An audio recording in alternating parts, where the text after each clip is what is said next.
That's good. Okay, we're just gonna wait for Chair Jornite. Are you ready, Councilmember Jornite, Chair? I am, but I'm not sure why I have the New York City Council Committee on Small Business Joint background that was dominated the screen. I'm having trouble hearing him. Is anyone else having trouble hearing? Do you hear me now? Yes. You hear me? Okay, good. Mark, just go up on top of where it says the view. Change the view that you have. You might have speaker view. No, it changed by itself. Hold on a second. Mine did the same thing, Chair Jornite. You just got to go to speaker view and click it. There's a small little box you click and go back to right, upper right.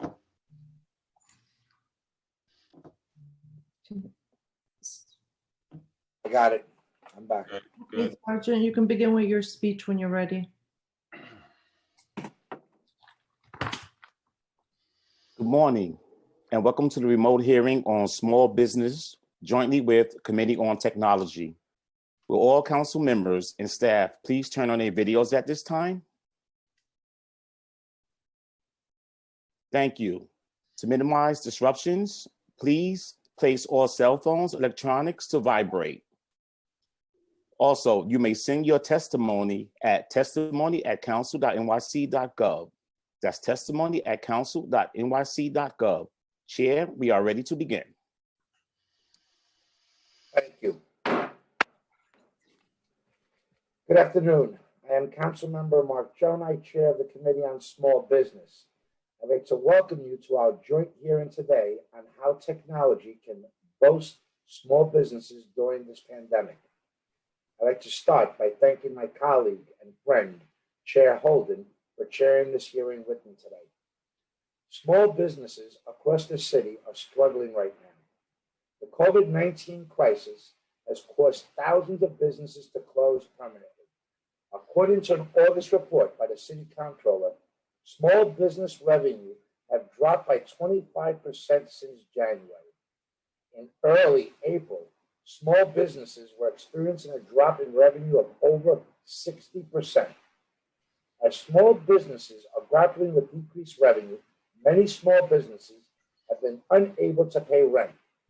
A recent survey by the Hospitality Alliance found that 87% of respondents did not pay their full August rent. As small businesses are experiencing massive declines in revenue, thousands of small businesses have closed in New York. According to the City Comptroller's report, at least 2,800 small businesses closed permanently between March 1st and July 10th. Partnership in New York City predicts that as many as a third of the 230,000 small businesses in New York City may never reopen. The pandemic has also caused small businesses to rapidly change their business models to reflect new consumer preferences and expectations. Mainly, the digitalization of the economy has forced small businesses to develop websites, marketing, and e-commerce models. Those small businesses have been unable to afford these new technology innovations or lack the know-how of developing these systems and are at a competitive disadvantage. Akamea, the internet content delivery, cloud and cybersecurity firm, reported that there was a greater than 50% increase in daily online traffic than the average day prior to COVID-19. An Adobe analytical report on the digital economy found that total online spending in May was up by 77% year over year. According to Adobe team, we are seeing signs that the online purchasing trends formed during the pandemic may see permanent adoption. A recent report by the Department of Commerce similarly found that more than $1 in every 5 was spent online in Q2 of 2020, the highest e-commerce penetration of any quarter on record. As online sales became a greater aspect of the consumer shopping experience, however, certain mom and pop shops without an online presence may face difficulty remaining competitive. This change in consumer shopping preferences may also disproportionately hurt immigrant-owned businesses and family-owned mom-and-pop shops that are less flexible to change. While takeout has historically been a staple for restaurants in Chinatown, for example, participating on third-party delivery platforms is much less common. As an immigrant and minority-owned business tend to be undercapitalized operations with a smaller financial cushion, they may have less of an ability to spend money and time to develop a strong online marketplace. Consumer preferences for digital shopping will not change, so businesses will adapt or die. Without the necessary financial resources to evolve their business, however, the small business community may look to the government for help. I look forward to hearing about the administration's plan to ensure that all small businesses have access to resources necessary to remain competitive and resilient during this period. While I understand and am sympathetic to the stark budget that this city is facing, New York State was able to partner with private e-commerce companies to offer resources to small businesses. I hope the city has the same innovative spirit and will forge strong private-public partnerships to give our small businesses a fighting chance. With that said, I'd like to thank my Chief of Staff, Reggie Johnson, Legislative Aide, Austin Sacker, our Senior Legislative Counsel, Christopher Sartori, our Policy Analyst, Noah Mexler, and Financial Analyst, Aliyah Ali, for all their hard work in preparing for this hearing. Before I turn it over to my colleague, I just want to say, we are looking at financial straits and devastation for all of our small businesses. And all we've heard up until now is we're waiting on the federal government or the state to come to our aid. Our small businesses cannot rely on promises that may never come to fruition. We owe it to our small businesses to come up with creative ways to keep them in business. Whether that's done by lowering their expenses, increasing their sales, or providing grants and loans that will keep them afloat, it's going to be the priority of this council to work with this administration to find ways to help these small businesses survive so that they can thrive in the future. With that being said, I'd like to turn it over to Councilmember Holden to give an opening statement. Councilmember? Thank you and good afternoon. I am Councilmember Robert Holden, Chair of the Committee on Technology, and I'm pleased to join the Committee on Small Business, chaired by my good friend from the Bronx, Councilmember Gjonaj. And thank you all for attending today's hearing. Today, we will be focusing on the challenges that small businesses face in New York City during this pandemic and how technology can be leveraged to assist these businesses as they adapt to this new reality. Our small businesses, like Mark Gjonaj said, are suffering during this pandemic. Mom and pop shops are vital to the economy of the city and crucial to the lives of hundreds of thousands of New Yorkers that own, work, and patronize these establishments. With more than 230,000 small businesses, New York City is home to the country's most small businesses and the highest number of minority-owned businesses.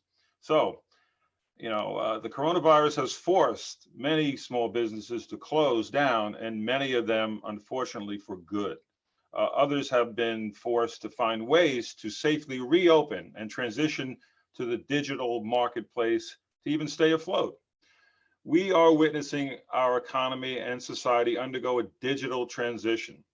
What was previously a more gradual change has been shocked into the immediacy.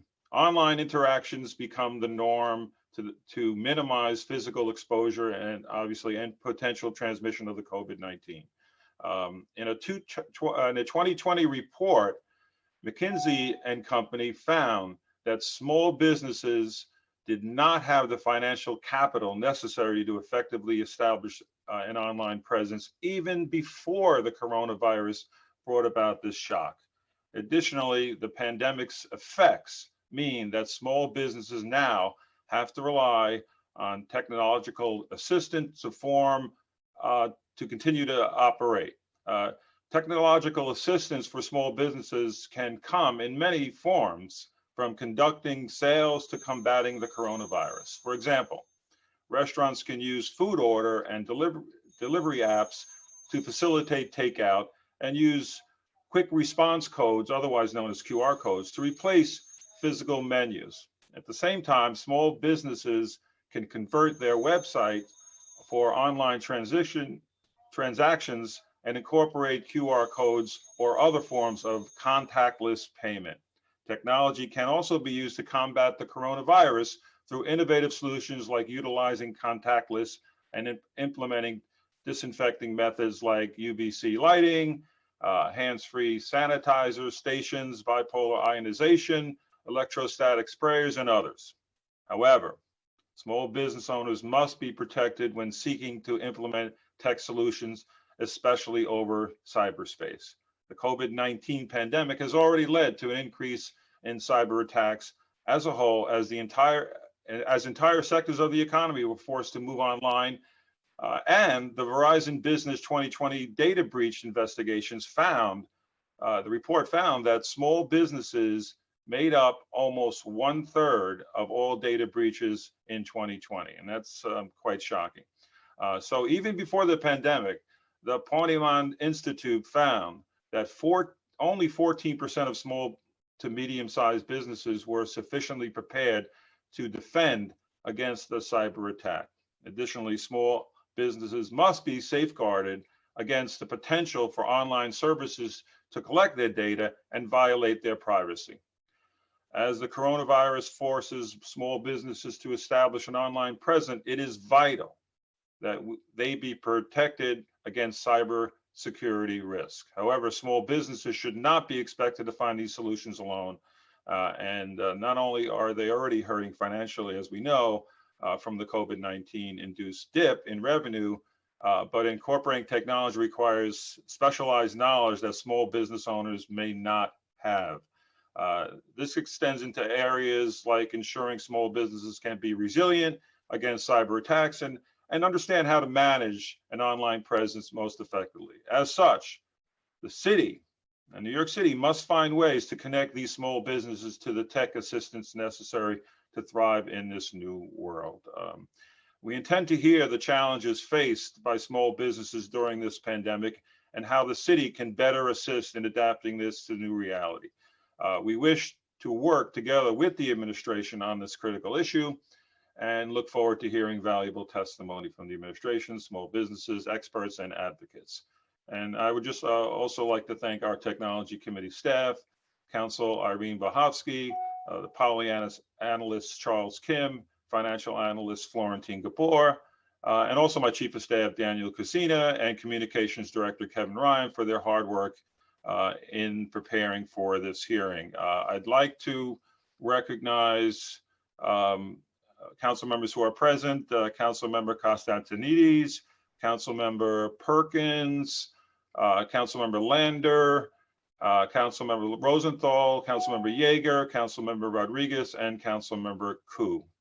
Did I get everybody? We're good? Okay. I'd like to turn it back over to the chair, Councilman Jonai. Thank you so much, my dear friend. I think you've acknowledged if we missed anyone. I'm sure that someone will pick up on the members. Did you call out Councilmember Rosenthal? Yes.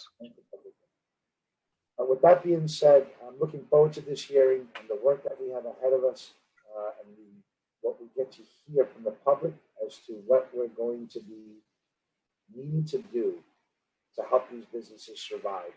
And Chair Holden, I couldn't agree with you more. These businesses have been shut down, not due to their own business models, but we forced them out of business, and COVID-19 may be the final nail in their coffin.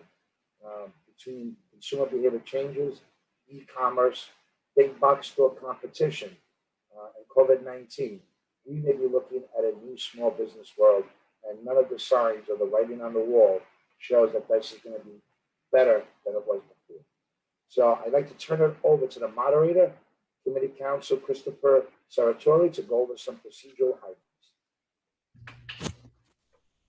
Thank you, Chair Jonai. And just to note, Councilmember Vallone has also joined us. I'm Chris Sartori. I'm the Senior Counsel to the Committee on Small Business, and I will be moderating this hearing. Before we begin, I'd like to remind everyone that you will be on mute until you are called on to testify, at which point you will be unmuted by the host.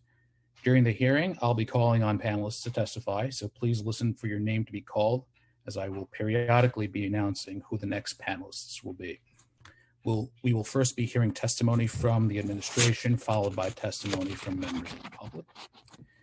During the hearing, if council members would like to ask a question of the administration or of a specific panelist, please use the Zoom hand raise function, and I will call on you in order. We will be limiting council member questions to 5 minutes, which includes the time it takes to answer those questions. Also, please note that all panelists, aside from those from the Department of Small Business Services and the Office of the Chief Technology Officer, will be limited to a 3-minute time limit so that we may more easily accommodate all who have registered to speak.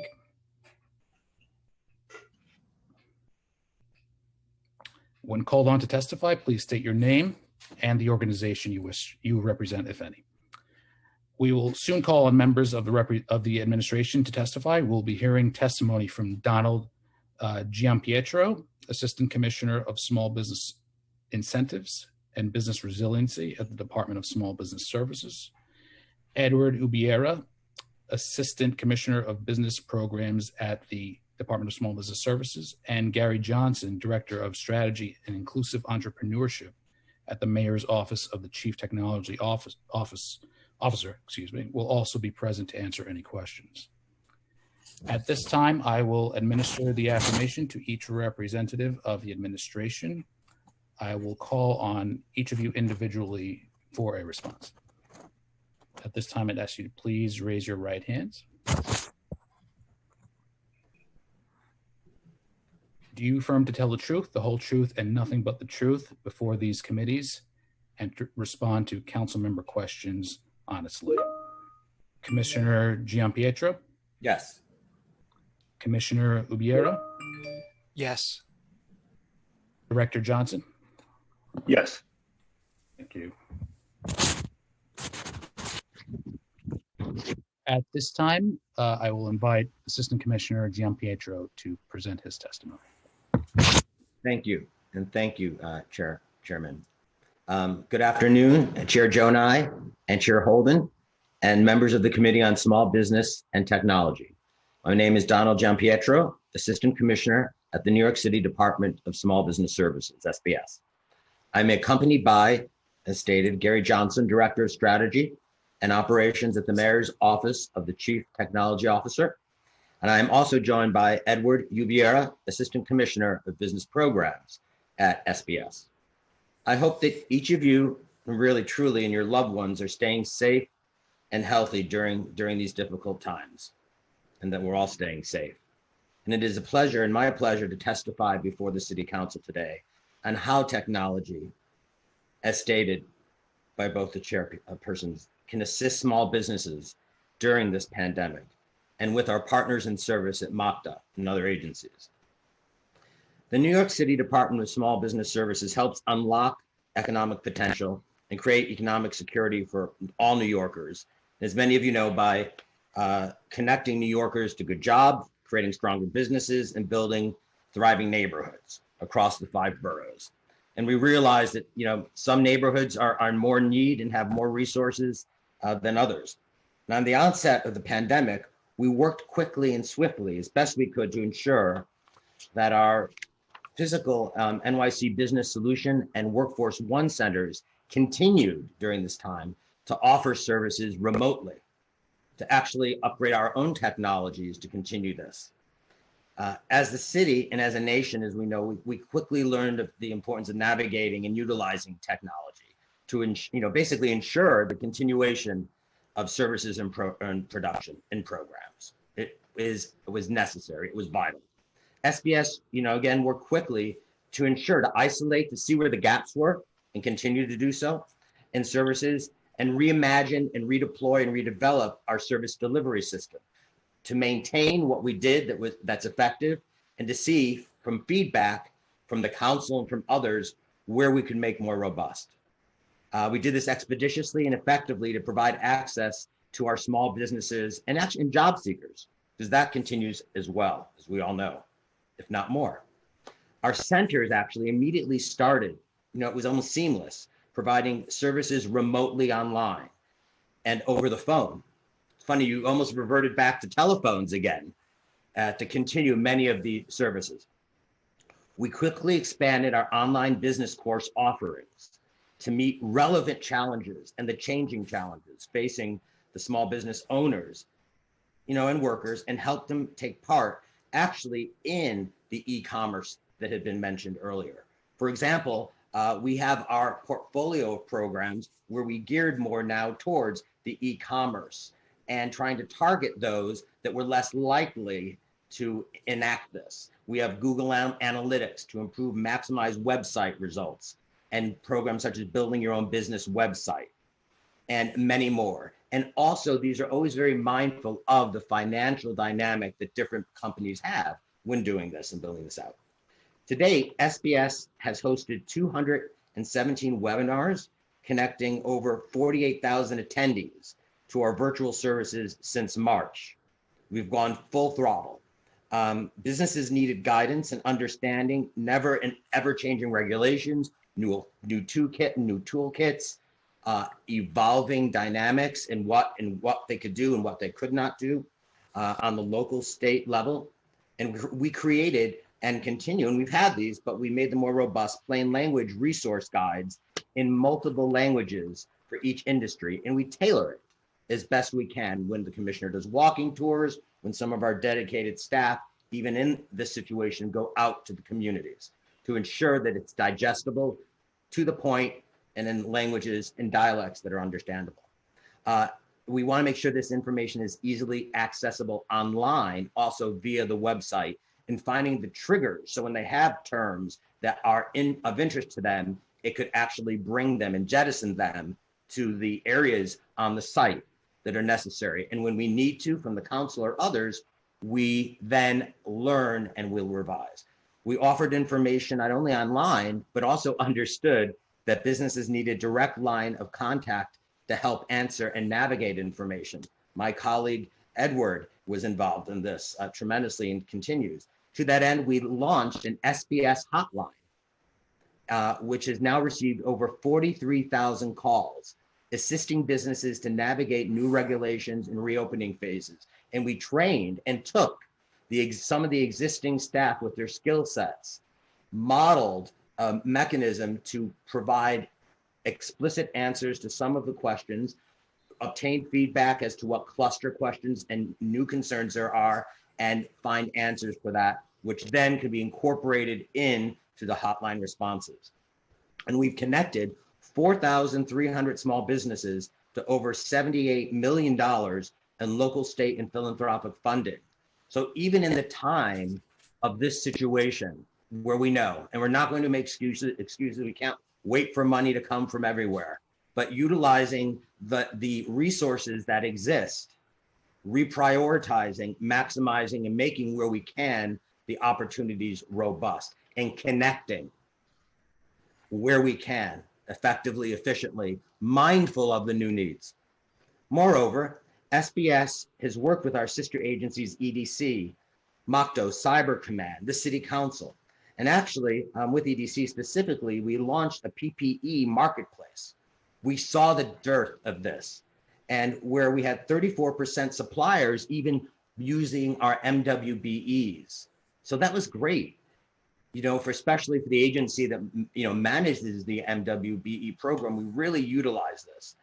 The marketplace actually gives small businesses, nonprofits, and other organizations throughout all 5 boroughs the opportunity to purchase via website medical and non-medical supplies to operate safely and effectively. And this was the true need at the beginning, and we know continues as a need throughout the fall. In addition, SBS worked with 80 community partners, because we're fortunate enough to have those forged, to distribute over 7 million face coverings to small businesses. And that was in such demand at the time, as you recall. SBS has worked hard to be nimble and adaptable. And I'm going to underscore that because some of the staff has been amazing to allow them to respond effectively. And especially the feedback from the council has been so dynamic and allowing us, again, to be nimble and to serve where necessary. And again, we still have challenges with the constituents. We are finding the areas where, in the vacuums, where we need to focus and concentrate.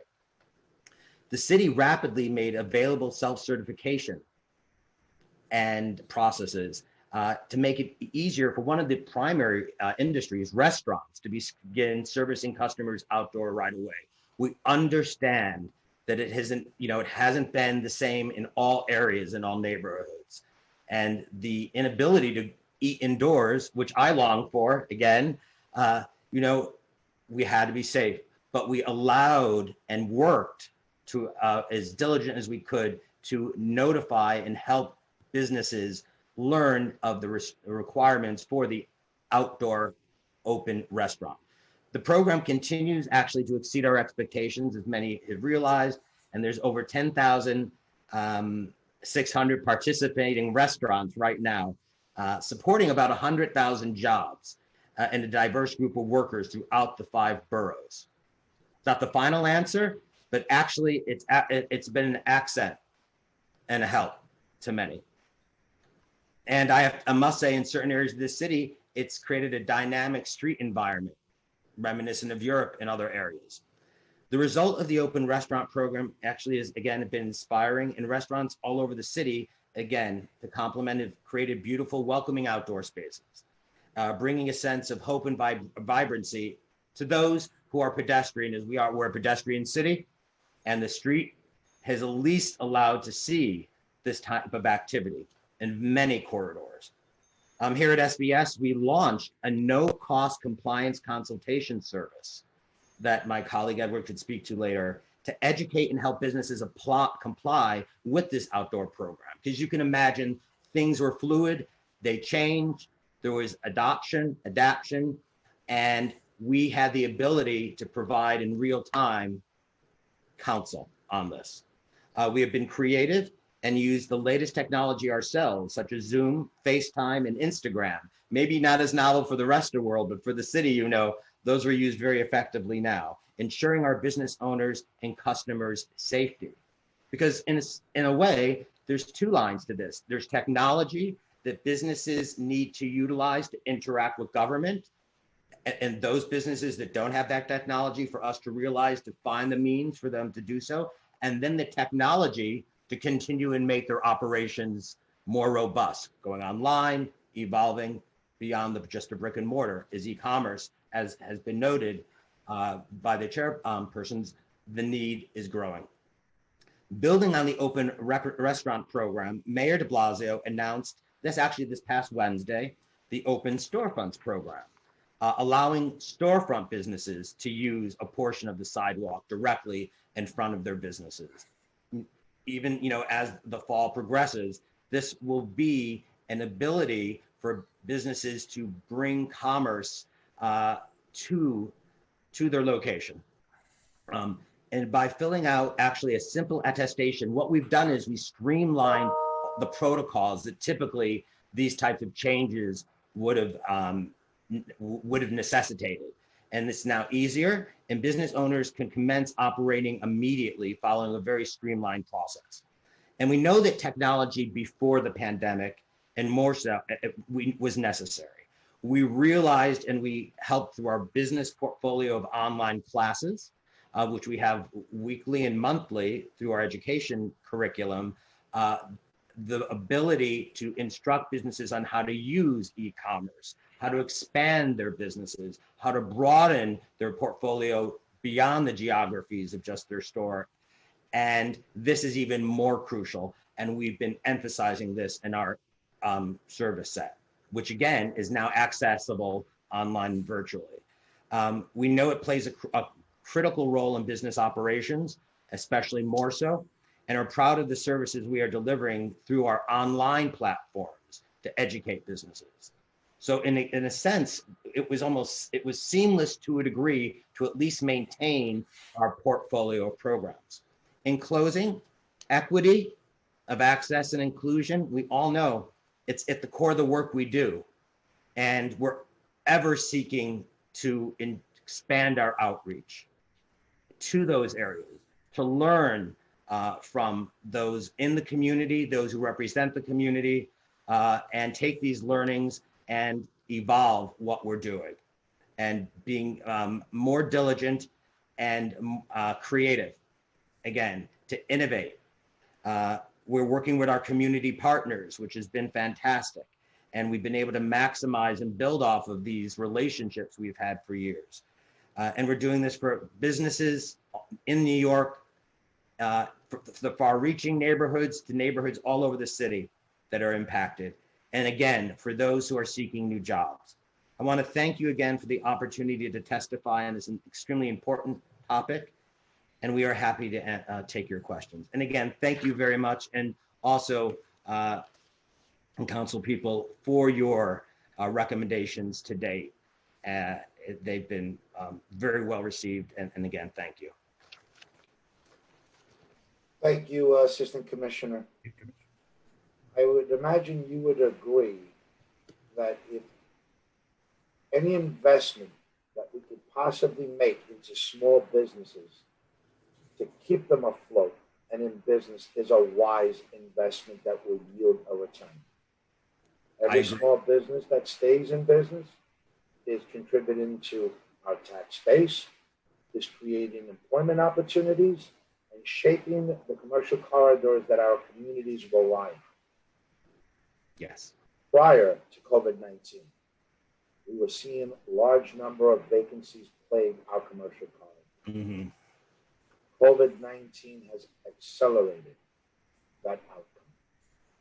We heard recent reports that as many as a third of our small businesses may never reopen, which would be a devastation to our city, to the small business engine that drives this city, which will lead to less jobs, less tax revenue.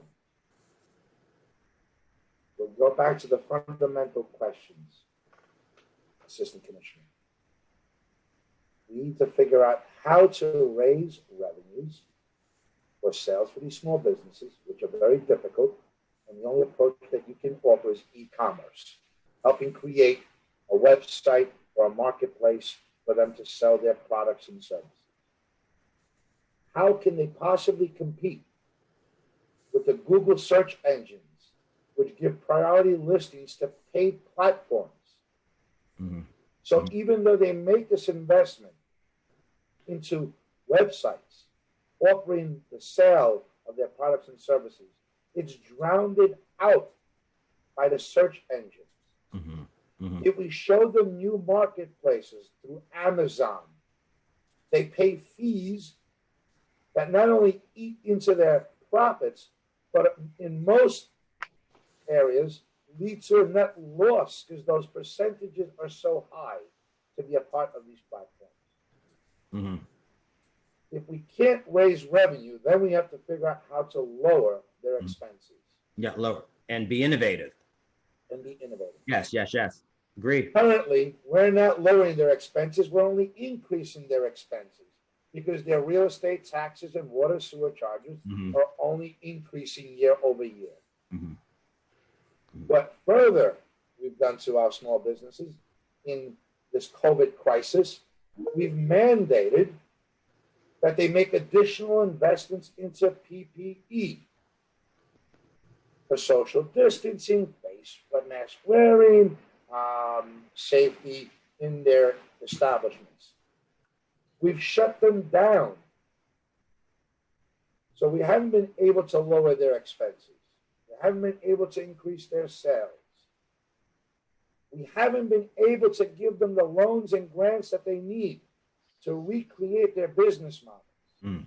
To recreate. All of that isn't enough when it comes to small business services or this administration, which is making it much more difficult for those businesses to stay afloat.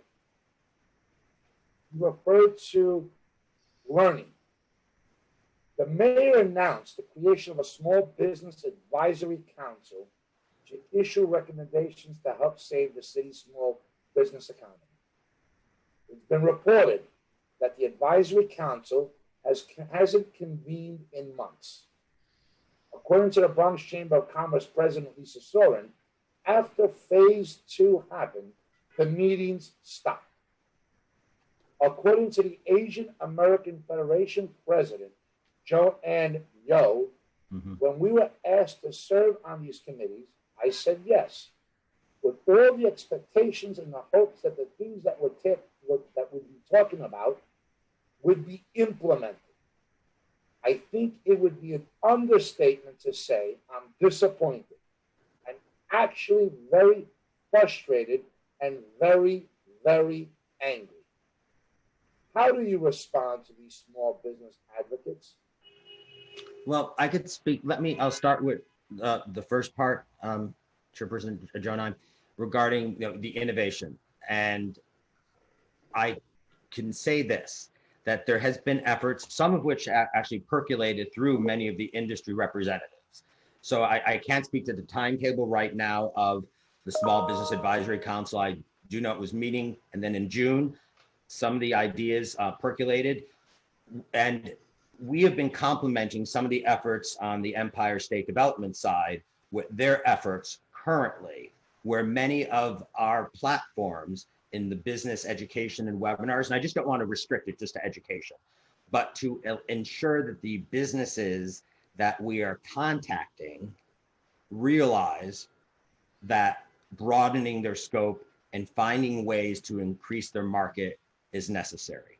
Again, I'll pull away from the rent issues and the real estate issues currently, because we all know, as I always say, as oil is to Texas, real estate is to New York, and it's a renter's situation in New York. And there's issues regarding commercial rents, landlords, mortgage payments, and we can talk about that, of course, if we. Right.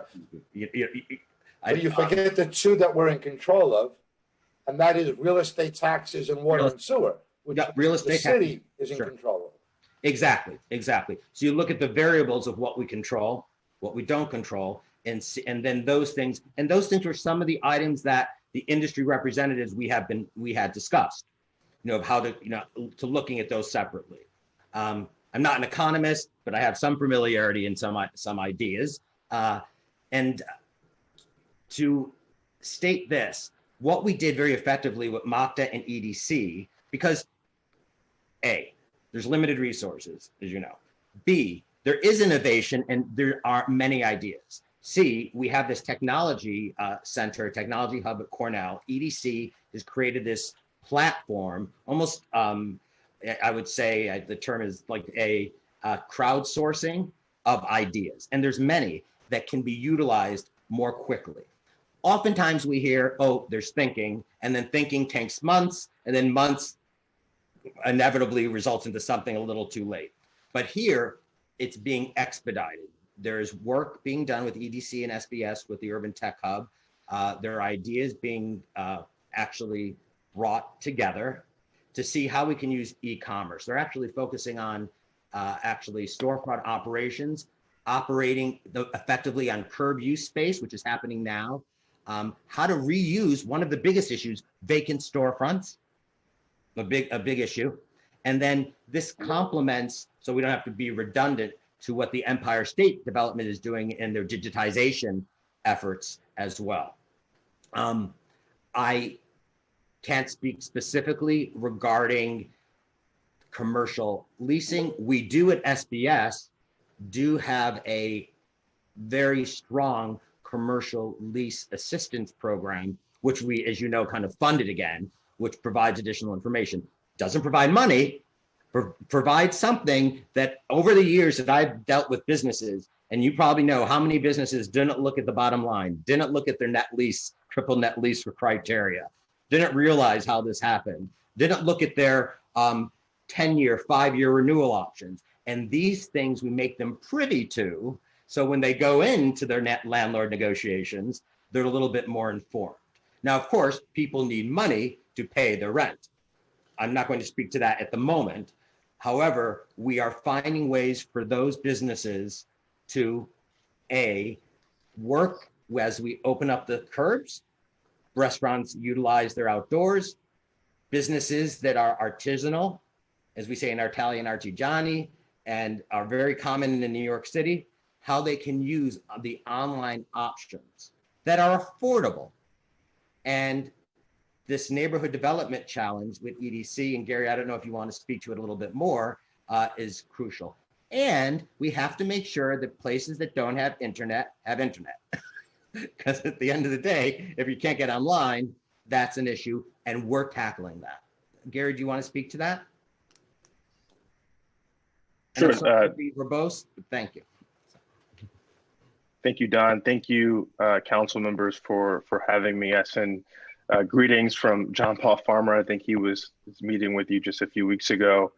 And just to piggyback off of what the commissioner has already mentioned, during the pandemic, the CTO has worked very closely with SBS and our other agency partners, EDC, Cyber Command, the offices in WBE, to address the emerging needs for small businesses during the pandemic and recovery. In April, we released our remote work toolkit. This includes best practices for businesses that were able to transition online. We reference key services that SBS is already providing, such as their online emergency preparedness workshop that the commissioner mentioned. In addition, we worked with Cyber Command, who authored a chapter in this toolkit. The Neighborhood Challenge, as Don mentioned, this is an online marketplace that businesses can use to crowdsource ideas in real time and in innovation. This was in a partnership with EDC and SBS to find resources for their challenges that they're seeing. These are businesses that are storefronts in commercial districts that are experiencing severe impacts of COVID-19. And the last thing I'll mention, we're working actively with SBS on their NWBE portal. This is how businesses can sign up and receive access to city contracts. We have a volunteer DevOps team that we'll be working with over the next 10 weeks to make some upgrades to that portal. This is a small slice of the number of things that are happening that our office is involved in, and we're happy to continue to work collaboratively with council and with SBS to do more. I want to thank both of you for that very long answer. It wasn't straight to the point. We go to the basics, and I have one more question, because we have so many more questions from our colleagues and including my co-chair. It's either we're going to increase sales, we're going to lower expenses, or we're going to give them the grants and loans that they need to reinvent their business models. And you haven't given an answer to any of the three. Mm-hmm. Given the hurdles that they're going to face.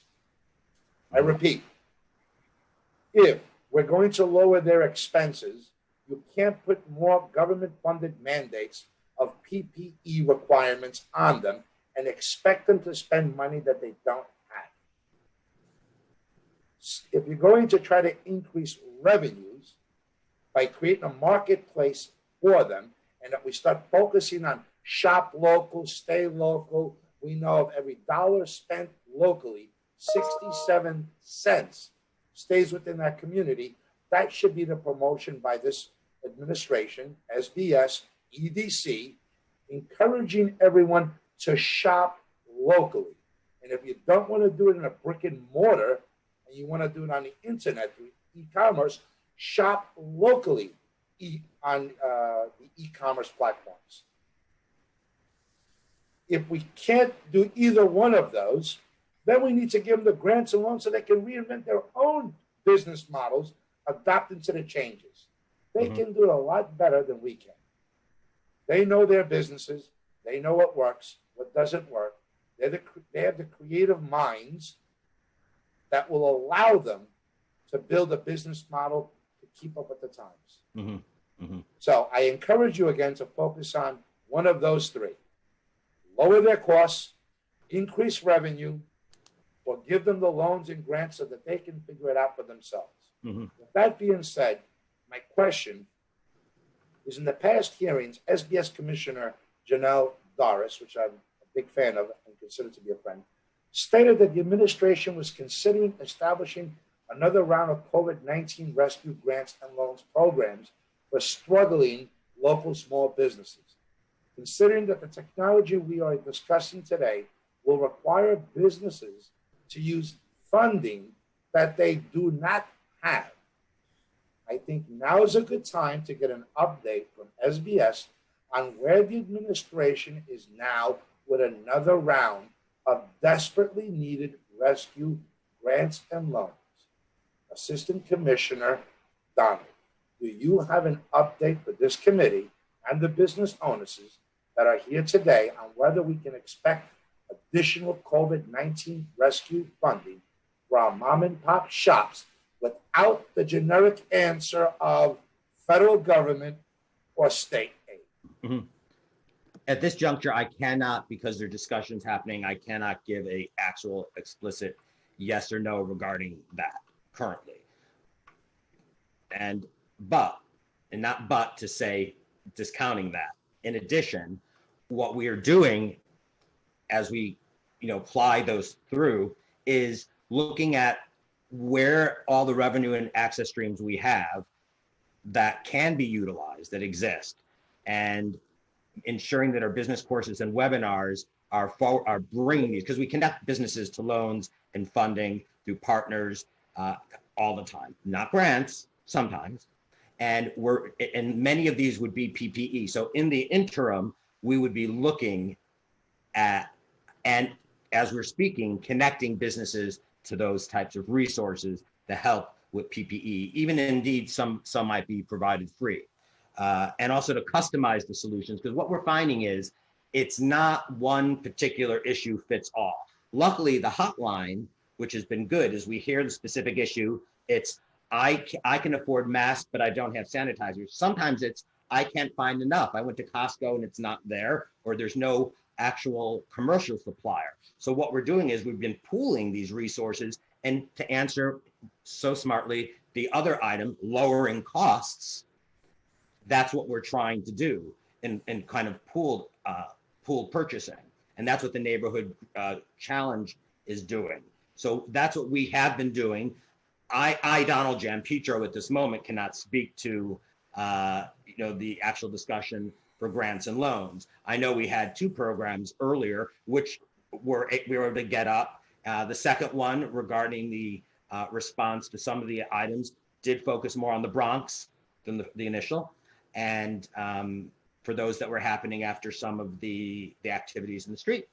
But we are looking at and actually doing the work to connect businesses to the loans. So I don't want to be roundabout, I just want to be direct. And so again, and we know companies need resources to purchase the PPE and the technology. Some are more expensive than others. Different industries need different things than others. Assistant Commissioner, I'm going to hit on this last thing with you again. Okay. Real estate taxes and water and sewer is within your control. Mm-hmm. Lowering expenses is within our creative control. Mm-hmm. Increasing sales is within our capabilities. Capabilities, yeah. And unfunded mandates undermine their very existence. I think we could all agree, the smartest investment that we can make in our future and for the sake of our economy is keeping small businesses alive so they can survive. When they're gone, they're not coming back. And nothing that I've heard so far from you or from SBS is giving me any hopes that we're going to help meet those challenges. With that, I'm going to pass it to Chair Holden. Thank you for your patience, Co-Chair.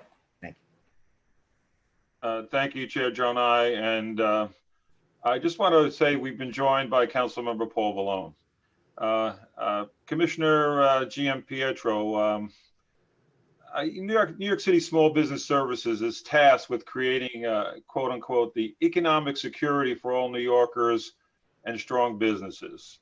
According to the SBS website,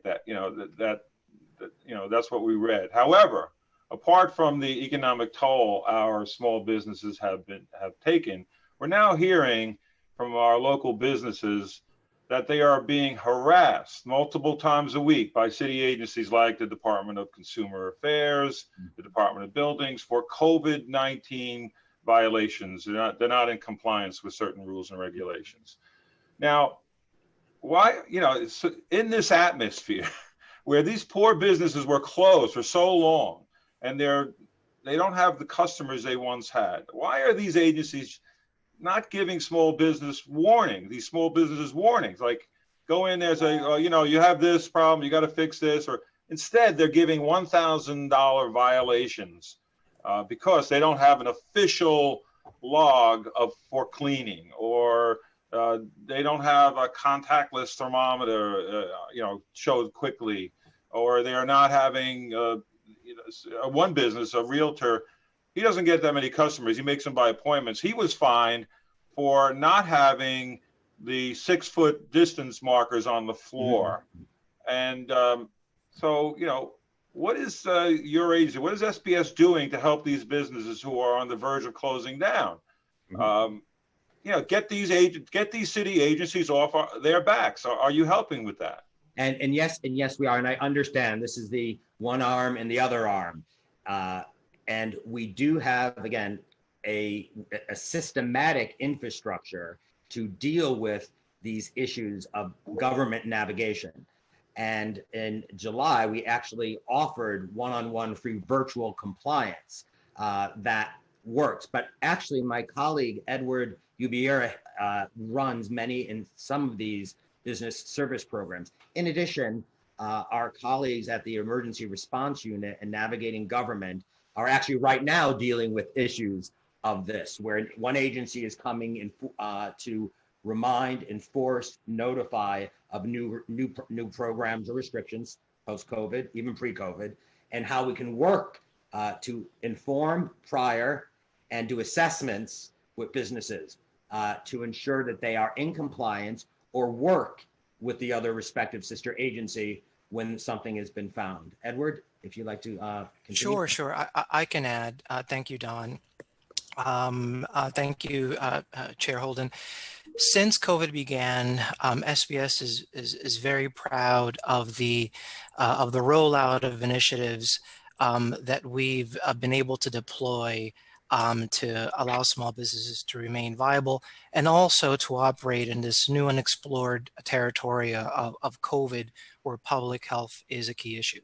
So open restaurants, open storefronts, open streets, all have presented new opportunities for businesses to use curb space and business frontage to be able to generate sales. That has also presented some challenges with respect to new regulations and compliance. And in response to those challenges, we've done a couple of things. First, we've rolled out a citywide business hotline where a small business owner can telephonically connect to a hotline agent that is getting accustomed and knowledgeable on both the state's reopening guidelines and also the specific agency guidelines that are being promulgated by the Department of Health, by the Department of Consumer and Worker Protection, by DSNY, by Department of Buildings. So that is easy one-touch access telephonically to that kind of technical assistance.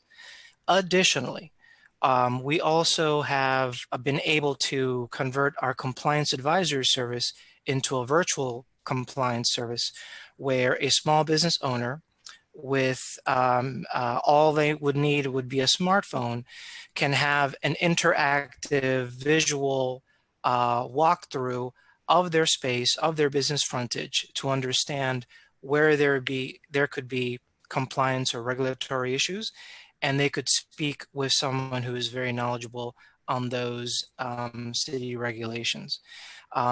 We've my understanding is we've been able to help over 200 businesses with those compliance consultations, and then there have been high level of satisfaction with the service delivered there. Additionally, if a business owner calls our hotline and they have a specific issue with a permit, a specific violation, a specific utility issue, they can connect it to a small business advocate or request to be connected to a small business advocate that can do some investigation with the regulatory agency on their behalf. That would be a little bit longer of an intervention. They would have to give more details and information, but the small business advocate could try to work on their behalf. So we truly understand the pressures of maintaining sales during this environment, and also the challenges of being able to conduct commerce and still be healthy. And we're striving to remain ahead of the curve as the COVID public health emergency evolves. Okay, but can I just jump in, because Sure. for the sake of time, wouldn't it be easier for you guys to talk to the agencies like Consumer Affairs or the Department of Buildings first and say, hey guys, considering what these businesses have been through with the COVID, considering all the money that was lost, considering that these guys are hanging by a thread, these small businesses, give them a break, warn them. Is that difficult for the SBS to talk to these agencies and say, give them a warning first, or give them 2 warnings? Give us a break here, guys. This is not the way the city should be conducting business with our small businesses. This is not the way we should be operating. I didn't hear anybody say that we're talking to Consumer Affairs and we're saying back off. Can't do that. And just let me interject, Edward, and I'll go back. We had a program, we still do, the Small Business First Initiative, doing just that, looking at like first-time offenses and seeing if there could be relief. And we looked at DOB, Consumer Affairs. We go through the various fire, especially for restaurants, fire and DOB, which HVAC systems and range hoods was a large issue. No, but let me just answer my question, please. Have you spoken to the Department of Consumer Affairs about leave the business? Why don't you haven't spoken to them? Leave these businesses alone, or at least give them a warning. What is wrong with that? Giving them a warning. We're going to come back tomorrow if you guys don't have this, or if you don't get this in 3 or 4 days, we're going to come back and you're going to get $1,000 fine. Instead, they give them $1,000 fine on the first pop in. Mm-hmm. It's ridiculous. And I don't want to hear bureaucratic excuses for this. That's what you're giving me. Oh, that we notify the businesses of this and they can do this. And then maybe like 2 years from now, they'll get a judgment again for them or against them. It's not the way SBS, you should advocate and talk to these agencies. And just to let you know, there's no reason. True. And that's, like I said, we are in constant communication with sister agencies, and we have brought up strongly to these agencies regarding first-time offenses, where if they go, one of the things that actually we try to underscore and build is just that. If you go to a business and you see issues, plus we do have these compliance advisors, actually something Chair Joe and I at one time a while back spoke of, we're using technology now, as Edward mentioned, to view, so we don't have to be there, the issue and do an assessment. And again, I can't speak on behalf of other agencies, but we are looking at this and acting on the first-time offenses where businesses go and actually businesses have agencies go to them and then provide more of an assessment. Right. Yeah. But like recently, I read my colleague, I think Councilman Yeager's on this hearing. He tweeted out a video of a city inspector harassing a small business that was closed to the public, and the DOB inspector was quoted as just saying, "Oh, I'm just following orders." We need to sit down, guys. We need to sit down with these city agencies and the council members. We need to, I need them on this Zoom too. We need to get everybody in a room or somewhere on Zoom and just say, "Hey, come on."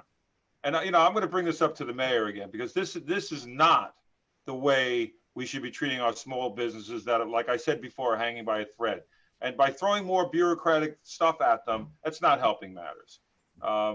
So warn them. Again, nobody can answer me why you can't give them a warning. You know why? They have a quota probably, and we're going to look into that because that's another thing. If they have quotas and they're doing this on the backs to raise revenue for this city by on the backs of small businesses, that is criminal. That's criminal, and I'm sick of this. And I'm sick of fending off. I'm getting so many complaints. They just descended on my community. They descended in all these inspectors, and they just keep banging these small businesses. It's not right. And you know, I'm just beside myself on this. And I'm going to turn it back to the chair. I have a lot more questions, but I'm just getting what we're getting here is not the answers I want to hear or anybody wants to hear. All the small businesses don't want to hear. They don't want to hear more bureaucratic stuff.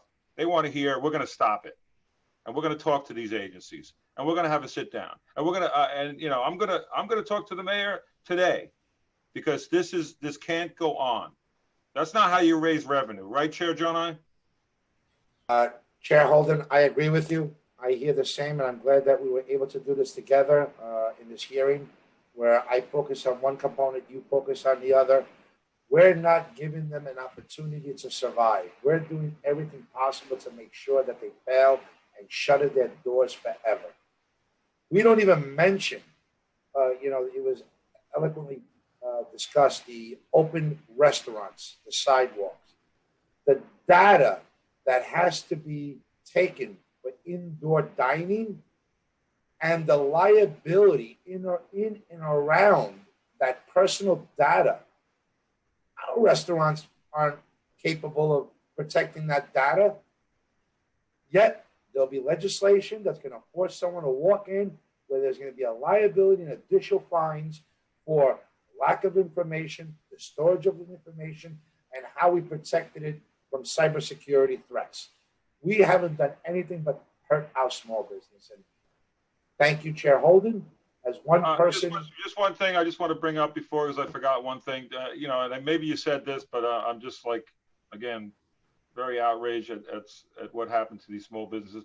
Does SBS offer any grants for small businesses to procure the necessary technology to not only comply with state and city guidelines, but to also help them increase business during these unprecedented times? I'm talking about grants now. It was raised. At this juncture, I'm not privy specifically to grants, but we have every effort. We link them up to loans, various providers of resources, financing and fiscal assistance through our network of providers. I'm not privy myself right now to additional grants and loans. But the grant, see, that's an important thing, because we're just saying, like the chair, Joe and I mentioned before, about this. How do you know? We got to help them. It's got to come out of their pocket. I had one business had to go spend $100,000 to come up with to comply with some of the I'm sorry. We hear this. Yes, we hear this all the time. And you know, though, Assistant Commissioner, that this business that I'm talking about spent $100,000. They're not allowed to open yet. These amusement businesses for children, these party places, I have a lot of them throughout my district, and they can't even open. Yeah. And there's no word from the governor, from his perch here on the mountain. There's no word when they can open. You imagine that? Imagine there's no word of when these businesses can open. Not even one letter, not even one communication.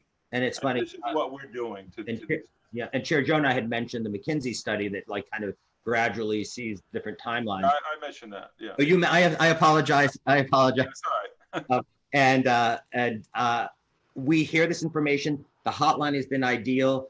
We do the walkthroughs, the commissioner does. And like I said, sometimes even these particular hearings are wonderful exercises because it reinforces what we're hearing. But I think when these businesses, the commissioners got to go out, SBS commissioners got to go out and talk to these businesses that have been beaten up. And again, you guys, the city, I'm talking about the city, not you, SBS. The city's putting the final nail in the coffin here. It really is. And that's, again, that to me is criminal because you're destroying entire communities. The COVID you know, did a lot of it and most of it. The regulations did again, a good deal of it, but now to find them continually, thousands of dollars. Come on. Yeah. Chair All right, thank you, Holden, Chair. Thank you, Chair. Chair, let's just follow up on one other fact. It's up to 70% of our retail stores rely on the holiday shopping. Hmm. With the fear of a second wave of COVID, that won't happen. In addition, the marketing, we know that in online e-commerce, shopping has increased dramatically. What are you going to do to educate New Yorkers to shop locally? Stay away from e-commerce, and if you're going to do internet shopping, how are you going to point them to a local commercial corridor? Mm-hmm. We go back to some of the very basics. Yep. You don't have the money. You're not going to lower their real estate charges, taxes. You're not going to lower water and sewer. You're not going to stop fining. So what can you do? And what we can do and what we are doing, especially as the holiday, and there are discussions. Luckily, we do have that tentacle and web of locally based groups. Our bids, we are engaged. We have an entire division, neighborhood development. A representative is not here, but we could speak, and they are pushing. Plus, our online comms team is pushing towards local purchasing. Donald, bids have their own models. Chair John, 1 second. I just gotta, and I don't want to. I'm sorry. I'm turning it back to another question. But the Department, I just want to ask the Assistant Commissioner. I just discovered the Department of Consumer Affairs has a program called the Visiting Inspector Program, Yes. VIP, Mm-hmm. right? Yes. Where they send inspectors to do compliance checks for small Yep. businesses in an effort to find issues that businesses can address to avoid fines. So why isn't Consumer Affairs using this program now for COVID compliance? I mean, you would think, that would be the way to go. You have a program, use it. Will you guys inform them to really, hey, get this program going now more than ever? And we have, I'm going to bring this to Edward because under his auspices, we do something very similar with the resources we have. And Edward, if you could speak. Yes. And thank you so much, Chairperson. Well, I want to thank you, Don, and thank you, Chair. As our hotline agents are engaging small businesses, and as our virtual compliance advisors are engaging small businesses, and our small business advocates are speaking with small businesses, that does give us additional information and input that we do share out with our sister agencies on a continuous basis, and that is ongoing. And we appreciate the comments of this hearing to understand some of the ongoing pain points. In terms of the holiday season and boosting sales, as Don indicated, the Open Storefront program, which was launched recently, SBS and its community partners, the BIDs, the CBOs, and our sister agencies and our private partners, we will be very aggressive in communicating and highlighting to shop small and shop local over the next several weeks. And you will likely see a fair amount of marketing communications across multiple channels to highlight that and give businesses that opportunity. And we are going to be as diligent as possible in making sure that Open Storefronts gives that revenue generating opportunity to the small business community. Assistant Commissioner, thank you. But all day long and every day, we're talking about an uptick in COVID cases.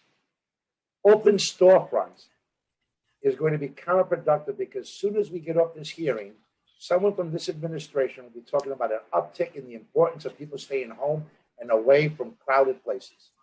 If you can't leave your house to shop locally, brick and mortar establishments, Open Storefronts, it'll be a failed program. It's just another smoke and mirrors approach.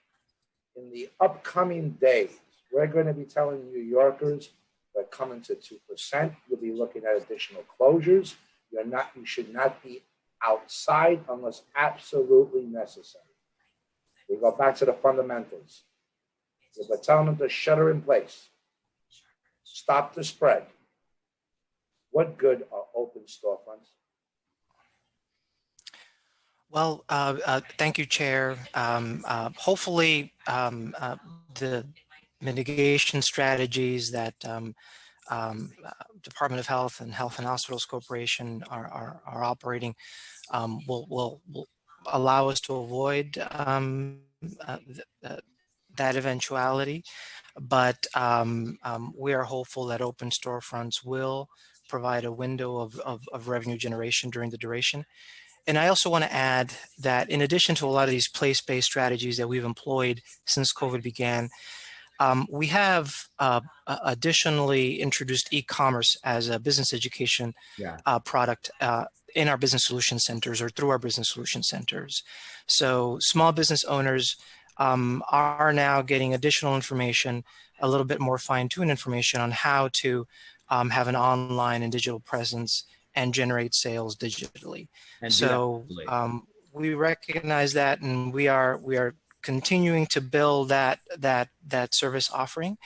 And we further hope that the partnership with EDC, the Neighborhood Tech Challenge, will help us bring to scale some additional innovative pilots that will be targeted towards storefronts and the e-commerce economy. And we look forward towards being able to talk about that in the months ahead. Chair, I think we should leave it to the moderator to start asking the other council members that have been so patiently waiting. They have questions of their own, and we should follow up afterwards. Is that okay with you, Chair? That's good. That's fine. Thank you. Let's pass it to the moderator.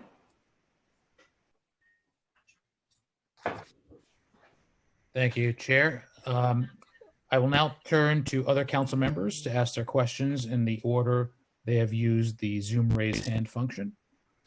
If you would like to ask a question and you have not yet used the Zoom raise hand function, please do so now. Council members, please keep your questions to 5 minutes. The Sergeant at Arms will keep a timer and will let you know when your time is up.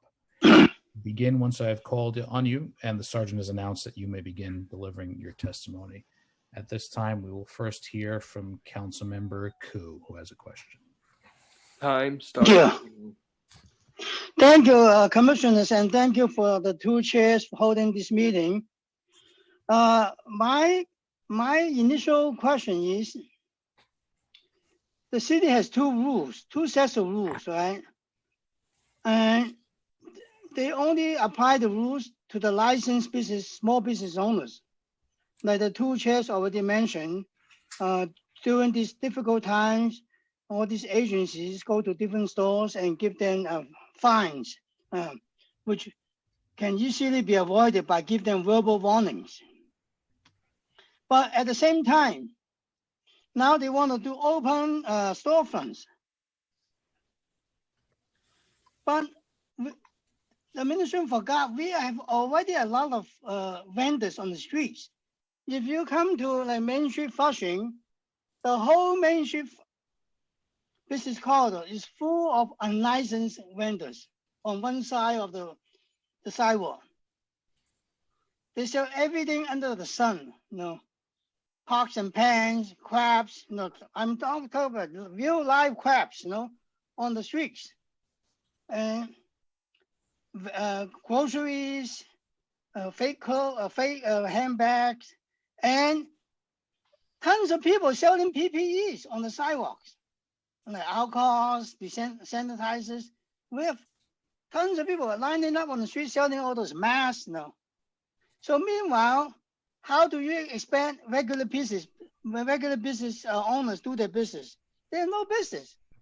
When you buy stuff from the stores, they charge a sales tax, right? And city makes the money. But when customers buy something on the street, city doesn't get anything.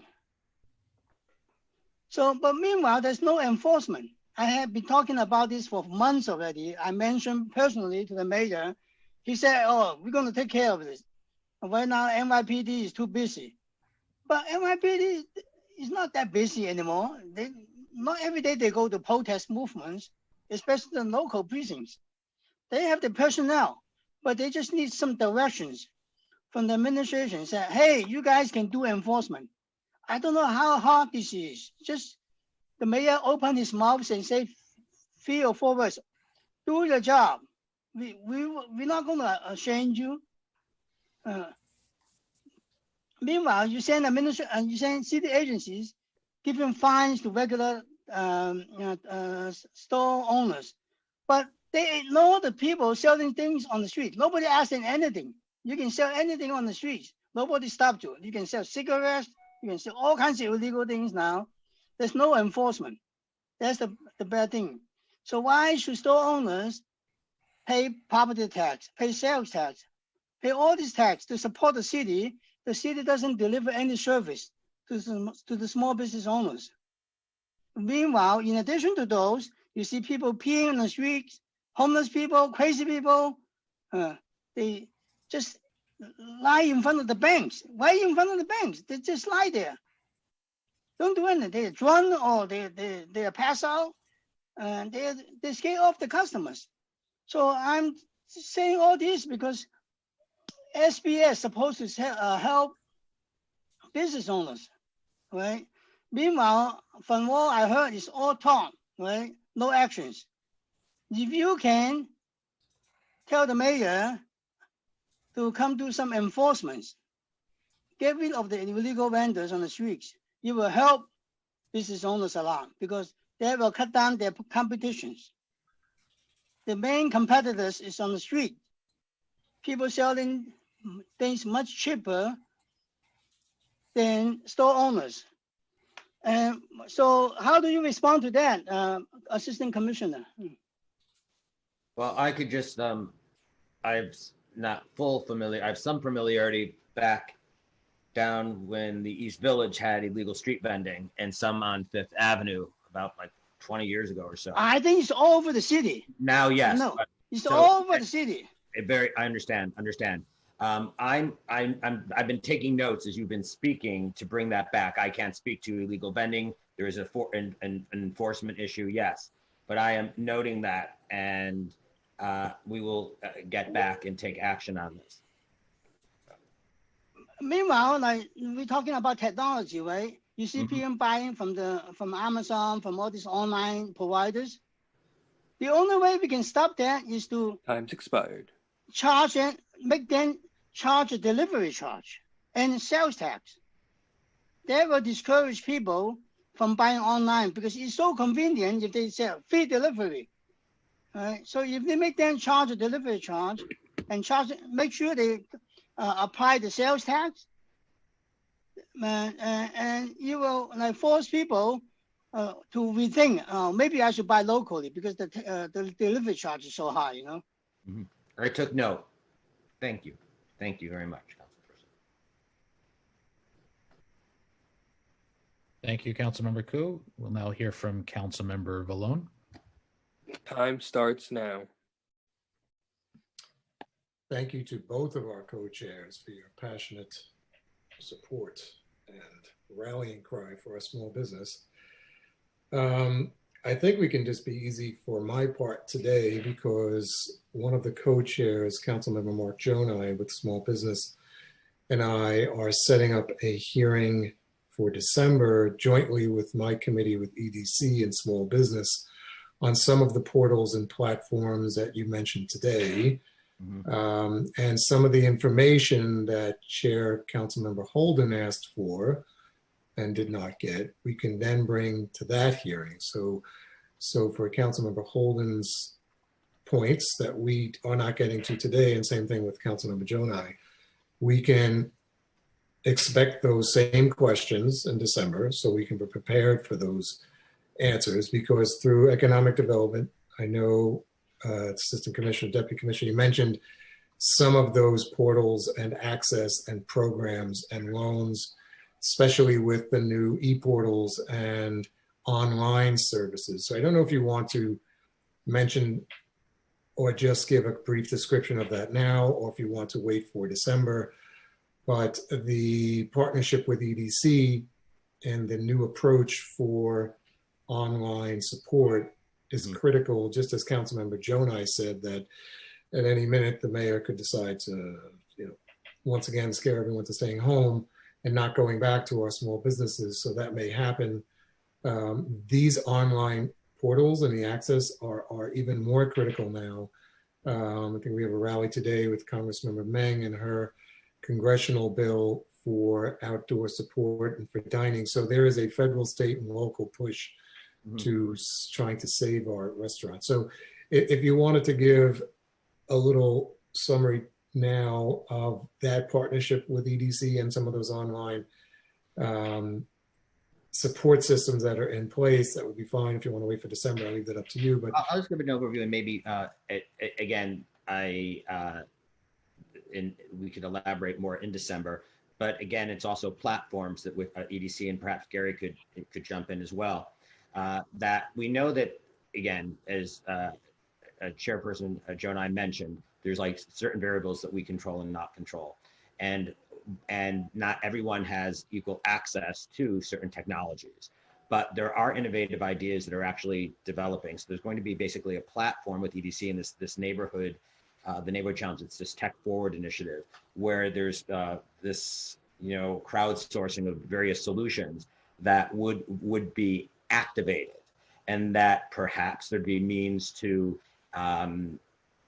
provide targeted areas or targeted portions of the city, businesses in different communities that might be more in need or not. And that's happening.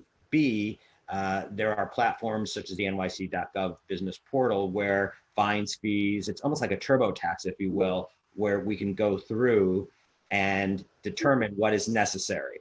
And then again, utilizing online tool and video technology to assess location, and then to build e-commerce, and again, underscoring what we were saying here, to the local level. So it's not like I'm buying from Missouri, I'm buying from, Masbeth.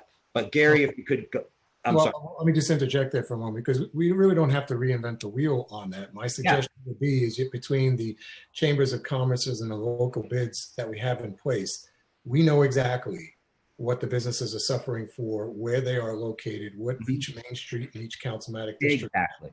So we don't have to go searching for a business that doesn't have an internet capability. We already know the areas that are in trouble and the areas that may have that anyway and are still in trouble. So what I would like to do is to immediately access those chambers of commerces and those businesses that we're already aware of into that loop already. And then you'll have a headstrong start.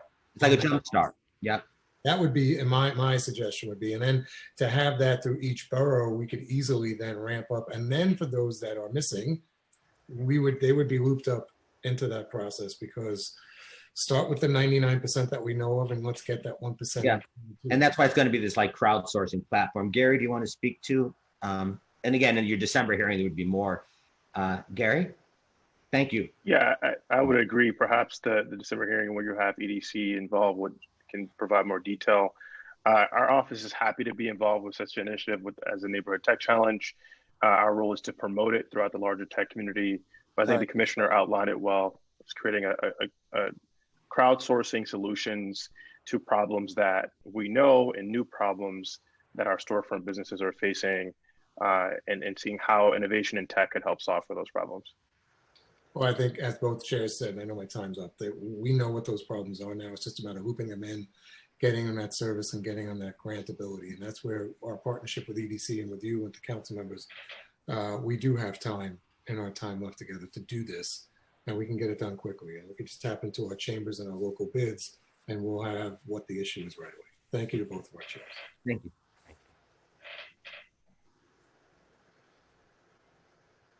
Thank you. At this time, I'd ask any other council members who have questions to please use the Zoom hand raise function if you have any other questions for the administration.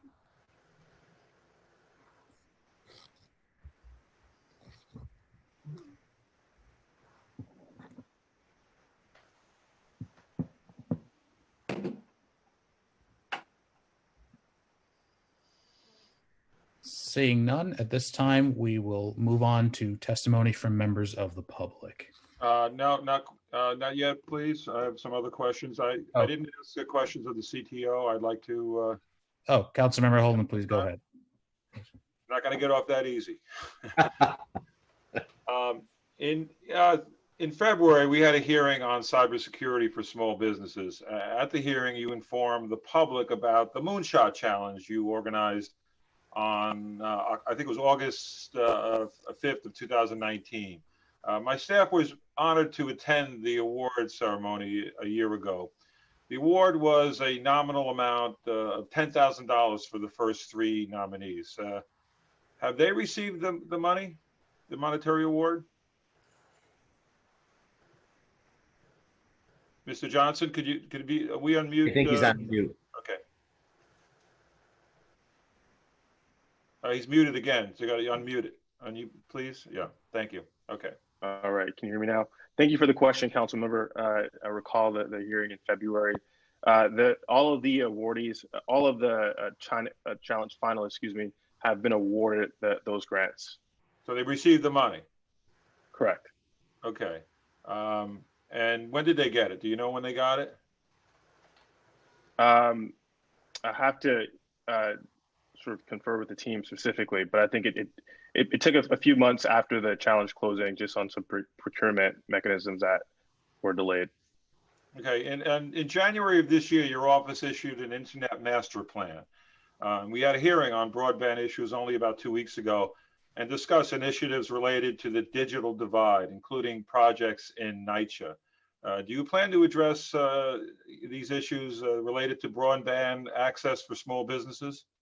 You know, can we apply that to small businesses? I appreciate the question. I think that the short answer is yes. These upgrades are going to target communities that first and foremost have been hardest hit by COVID-19. A lot of these communities are co-located with NYCHA properties.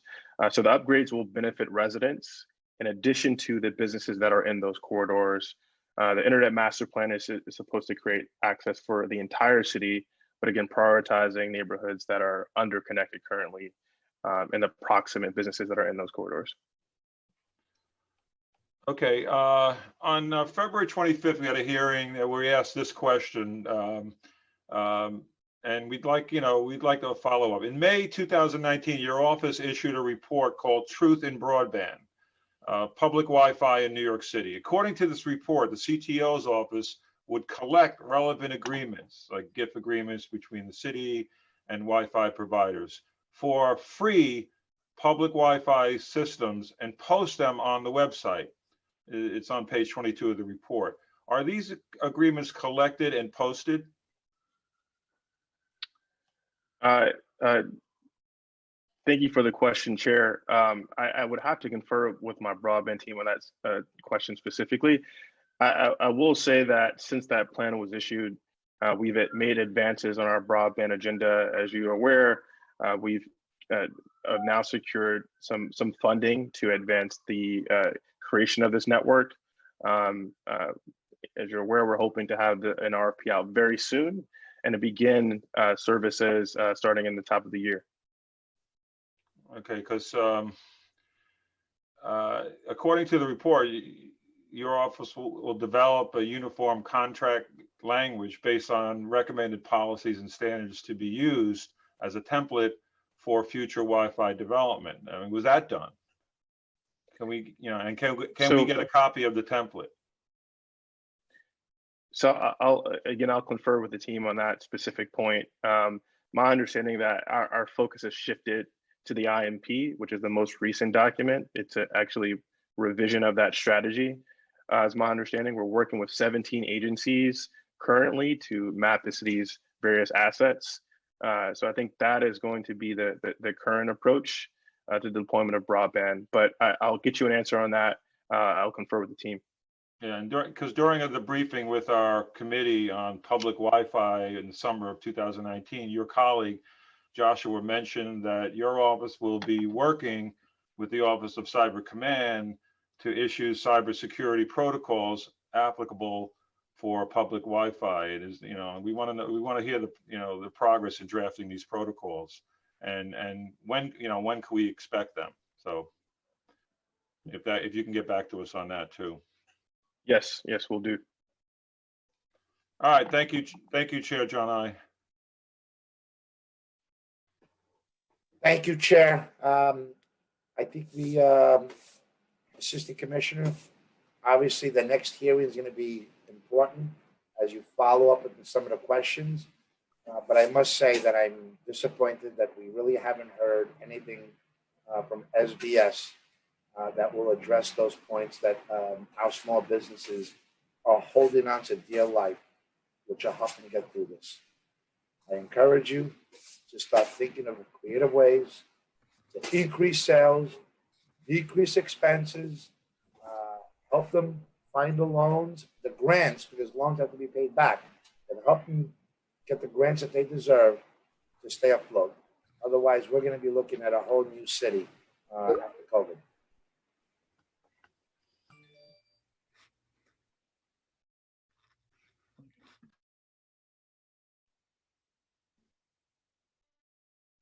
I think you're on mute, Steve. Thank you, Chair Jonah. At this point, we will move on to testimony from the public.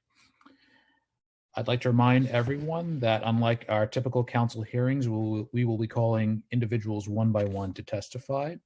Each panelist will be given 3 minutes to speak, so please begin once a sergeant has started the timer. Council members who have questions for a particular panelist should use the raise hand function in Zoom, and I will call on you after each panelist has completed their testimony. For panelists, once your name is called, a member of our staff will unmute you and the sergeant at arms will give you the go-ahead to begin upon setting the timer. So please wait for the sergeant to announce that you may begin before delivering your testimony. I would like now to welcome Clayton Banks of Silicon Harlem to testify, followed by Jessica Walker of the Manhattan Chamber of Commerce. Please begin. Thank you. Time starts now. Good afternoon, everyone. My name is Clayton Banks, and I am the co-founder of Silicon Harlem. Clayton, Mr. Banks, can you get a little closer to the microphone? We can't hear you very well. Okay. How about this? Better. Can you hear me? Yes. Okay. So again, I'm Clayton Banks, co-founder of Silicon Harlem. And if you don't mind, allow me to just give you a quick idea about what we're thinking as it relates to small business and technology. And in fact, recently I had an op-ed published on tech investments to avoid the next divide. We all know the crisis that has happened around technology given the pandemic. I believe that if we make thoughtful and broad-based investments in the infrastructure, we can ameliorate, if not, completely avoid the next digital divide. So my testimony has essentially been framed around 3 key illuminations as it pertains to how technology can assist small businesses during the pandemic and post-pandemic. One of the things, as I've listened to the call, we've talked a lot about the present, but there's a whole future that we'll have to contemplate on both the broadband side as well as the small business side and technology. And during the early days of the pandemic, as I had my general counsel die on March 12th, so I was and my company was on a rapid response. And as a small business, it's very dramatic to have anyone leave, certainly from that perspective. But we did a rapid response of knowing that public housing was going to be very vulnerable and a lot of the low income and senior citizens, et cetera. So we were able to get out some computers and some smart thermometers and did a lot to even wire up some local public housing shared spaces. And that's one of the issues is broadband in of itself. The second one is, of course, the lack of devices. So as I mentioned, we were able to provide several families computers to help them with the fact that schools were closing down, and in some cases help their parents who had lost their jobs. And third is that, adding on to those 2 issues, is that the small businesses were having a struggle here, as you know, everything from Coogan's on down, and a lot of it had to do with digital literacy. They were not prepared. So I want to stay within my time. I hope that illuminating of the problem is clear. I wanted to offer some solutions and some actual recommendations that we can all perhaps embrace. Because I was talking to the actual inventor of the internet. No, it wasn't Al Gore. It was actually Vint Cerf. And he said to me, we should not let a crisis go to waste. So given New York and New York City and the great minds here, it became clear to me that we must also focus our attention on how. Time's expired. Oh, can I just give one or two quick advisements? Yes, please. All right. Tech-enabled workforce development. I think there's an opportunity here to do working spaces where our owners can get digital skills. Broadband, we've already talked about, and we are an ISP as well. Tech-enabled government services, data-driven customized reopening plans, and telehealth workers benefit. I will submit my entire testimony so you can read the details of each of those. Thank you. Thank you, Mr. Banks. We'll now hear from Jessica Walker of the Manhattan Chamber of Commerce, and she'll be followed by Ryan Naples of Tech NYC. Hi, and thank you. Starts now. Thank you. I'm Jessica Walker, the President and CEO of the Manhattan Chamber of Commerce. We represent the business community across the borough. Thanks for holding this hearing. Really, thank you for all you're talking about on the finding issue. I know that's not the focus today, but we have heard horror stories, so happy to follow up on some of that. But I think I just want to say, listen, tech is not just a tool to help. It has to be one of the major solutions here. New York City has been in the fourth and final phase of reopening since July 20th, and commerce has gradually resumed. But for all intents and purposes, the city remains in an extended pause. Full economic recovery is unlikely so long as consumers avoid activities they perceive as putting them at risk of exposure to the COVID virus. That's been said, but it's absolutely true. A national survey found that most Americans, 64%, are not currently engaging in normal out-of-home activities, and approximately 1 in 5 Americans will not do so until there is a vaccine or treatment for COVID-19. So that is what is depressing small business revenues and driving demand for online shopping. And unfortunately, it's not going to change anytime soon. I think, one of the things I've been trying to drive home recently is that a lot of people believe that once we have a vaccine, that life is just going to, return to normal. And I think it's tempting to think about sort of an on-off switch that it's going to bring life back to the way we know it. But everything we know, health experts are telling us that we may have a vaccine soon, but it's not going to be widely available before summer or maybe early fall. There's going to be some hesitancy to take it, and so we might be going into 2022 still wearing face masks in public. So all of that is to say, if small businesses are not able to adapt and compete in this new online marketplace, they are unlikely to survive another year and be able to make it to the other side of this crisis. Quickly, I just want to tell you there is a lot happening. We have been working with the Small Business Resource Network, which all 5 chambers are involved in. We have embedded a tech support specialist to help on the ground, and so we're ramping that up. There are numerous large tech companies that have made free training available. We launched a Small Business Tech Academy, which really has the immediate goal of trying to help retailers get an e-commerce website quickly so they can take advantage of holiday shopping. And we're testing out a model for Small Business Saturday that's created an online platform to draw consumers in to support small businesses. Happy to chat more about that. Just quickly, I think what we need is some help from elected officials to publicize our Small Business Resource Network, which is available to any small business throughout the city for free, all 5 boroughs. There is need for funding as well to help some small businesses adopt tech solutions because there is a cost for some. And of course, we continue to need, we just continue to need significant federal funding to help the city small businesses and restaurants, and of course, to encourage New Yorkers to shop local. Thank you. Thank you. Thank you very much. We will now hear testimony from Ryan Naples of Tech NYC, and he'll be followed by Michael Brady of the 3rd Avenue BID. Thank you. So good afternoon. Starts now. Thank you. My name is Ryan Naples, and I'm Deputy Director of Tech NYC, a nonprofit coalition of more than 800 technology companies in New York. Our city's tech industry currently employs 330,000 people. And since the pandemic began, our ecosystem has assisted small businesses in innovative ways. Technology firms and the people who work at them inherently understand that the success of New York City small businesses is directly linked to the success of the city itself. My testimony includes examples of technology companies helping small businesses and is a representative summary of our industry's efforts, not a comprehensive list. Tech NYC itself helped develop the state's COVID Alert New York exposure notification app, which alerts users in close proximity to someone who reports testing positive for COVID-19, and then offers instructions for what to do next to stop the spread. Downloaded more than 800,000 times, this app is needed for contact tracing, which is key to getting New Yorkers back to supporting local businesses in person. Tech companies are creating additional tools so that everyone can again feel both safe and comfortable working, shopping, and dining indoors.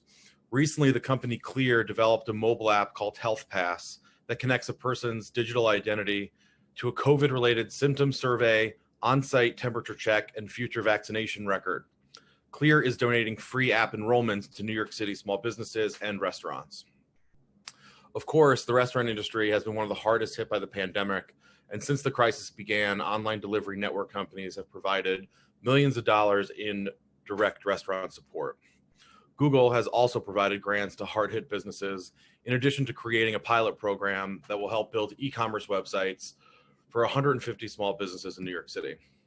Also, since March, online retailers On Deck and Cross River and JustWorks, a provider of online HR tools, have helped small businesses obtain over $1 billion in Paycheck Protection Program loans. Squarespace, an all-in-one platform for developing websites, is supporting its small business customers by offering one-to-one financial support and making premium features available at no cost. Accenture provides financial support and built the digital platform for Sky's the Limit, a nonprofit that connects business owners from underrepresented communities with no-cost mentorship, training, specialized advice, and startup grant funding. Finally, in New York, individual live performers are themselves small businesses. Through Airbnb's new online experiences that feature the cast of Broadway musicals, this home sharing platform is helping hundreds of artists earn income while live entertainment remains closed. There are, of course, more examples of how tech has helped small businesses, and I would be happy to follow up with everyone to provide additional examples. Also, please feel free to refer any small businesses to Tech NYC that are looking for technological assistance. Time's expired. Thank you. I was just say thank you for your time, and I'd be happy to take any questions.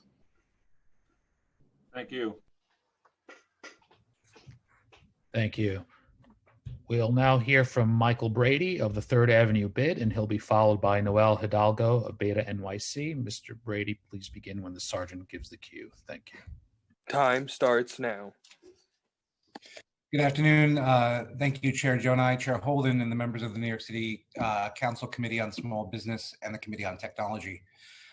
Thank you for the opportunity to speak on the impact of and need for technology for our city's small businesses. I'm Michael Brady, Chief Executive Officer of the Third Avenue Business Improvement District and Bruckner Boulevard Commercial Corridor, both located in the South Bronx. Collectively, these organizations represent roughly 1,000 South Bronx, largely immigrant-owned mom and pop businesses. The work of these organizations address barriers for district small and micro business owners and build robust equitable economic development tools by demanding equitable city resources, safer and cleaner streets, and responsible mission-driven development. I'm from the Bronx, where the unemployment rate hovers at 30%. I am also from the Bronx, the same borough that was disenfranchised by New York City's COVID-19 assistance programs. I am also from the Bronx, where we live in a technology desert, one without necessary investment in even basic tech infrastructure. New York's small business community is precariously close to becoming extinct. Sadly, New York City and state did not mobilize early enough, nor have sufficient resources been deployed to assist small businesses. With the onset of the second wave of COVID-19, which will either shutter or severely limit in-person businesses, our small businesses and neighborhoods need extraordinary technological investments. Shockingly, many of these investments do not require tremendous financial resources. We propose that New York City adopt the following strategy and plan for tech integration into small businesses. Yes, that's right, I said a plan, something that New York City currently does not have. I'll go through high-level points. The detail is in my testimony. Number one, internet for all. As we learned during COVID-19, the first COVID-19 shutdown, many businesses, homes, shelters, and communities lack access to stable and reliable internet. New York City could easily create a system whereby everyone would have access to free or low-cost internet. A recent quote from the agency Block Power puts a $9 million price tag to bring free internet access to the entire borough of the Bronx. This internet access would not only stabilize the community, but it would also assist small businesses, vendors, and entrepreneurs in expanding their reach and quickly processing payments. The Point CDC, in partnership with organizations like DreamYard and Perscolis, have been doing outstanding work in this area and should be leveraged for their expertise. Number two, launch a citywide e-commerce program. New York City should issue an RFP to an e-commerce developer to create a process and program to offer e-commerce build-outs, trainings, fulfillment and distribution planning, and workforce tools to any New York City small business with fewer than 20 employees. While I know we're in a financial crisis and all solutions need to be budget neutral, I can't help but think that offering this lifeline would stabilize our city and in the long term, and also leverage the playing field with e-commerce giants. Number three, New York City should move to cap fees and percentages charged by distribution sites or marketplaces like Amazon Marketplace. Time's expired. May I continue? Yes. Yes, Michael. Number four, provide professionalized digital marketing services for any small business that wants one. Websites, social media, point of sale system integration, the concept of an app, and QR codes. All of these are required to compete in the COVID-19 world. Sadly, we have not invested in small businesses appropriately in the past, nor have we deployed the appropriate resources to ensure our city's small businesses remain competitive locally and globally. 5, invest in CDFIs and financial technology for long-term access to capital. Number 6, invest in citywide thermal mapping to monitor shifts in consumer trends, behavior, and pedestrian foot traffic to better assure that should another pandemic come about, we understand how consumer behavior changes and can embrace our small businesses for that reality. Number 7, ensure that small businesses are equipped to address the changing and challenging regulatory environment of tech integration. Small businesses currently deal with over 4,000 regulations governing our brick and mortar businesses in New York City. By integrating technology, this dramatically increases those regulations as the integration can span regulations in multiple states, territories, and countries. Number 8, remove the hurdles of working through New York City agencies like DoIT and major utilities and providers, while also building out appropriate programs in the area of cybersecurity. James Patchett and the New York City EDC have done a great deal of work in the area of cybersecurity. We must leverage that work and leverage it now. The aforementioned plan is not exhausted, and there are certainly much smarter people in the room who can flesh out specifics. However, these points represent a plan, something that New York City has not come up with. This is something that is currently lacking from the administration and must be addressed before even more small businesses, the proverbial backbone of New York City, shutter forever. The public health impact has been great, and the subsequent economic impact will have a lasting effect on our city for at least a decade. It is my hope that this body not only understands the severity of COVID-19's impact, but will take meaningful and purposeful steps to implement a comprehensive plan to address it. Thank you for the opportunity to speak today. I'll take any questions you may have. Thank you, Michael, for that incredible outline of a plan. We're grateful to you. Thank you very much. We'll now hear from Noel Hidalgo of Beta NYC, followed by Kusang Sherpa Thaktak. Noel Hidalgo, please begin when the sergeant gives the cue. Thank you. Time starts now. Happy Halloween, everybody. Beta NYC envisions an informed and empowered public that can leverage civic technology, data, and design to hold government accountable, improve their economic opportunity. We have over 5,000 civic hackers who are ready to use your talents. We really focus on the people inside of the city's technology community.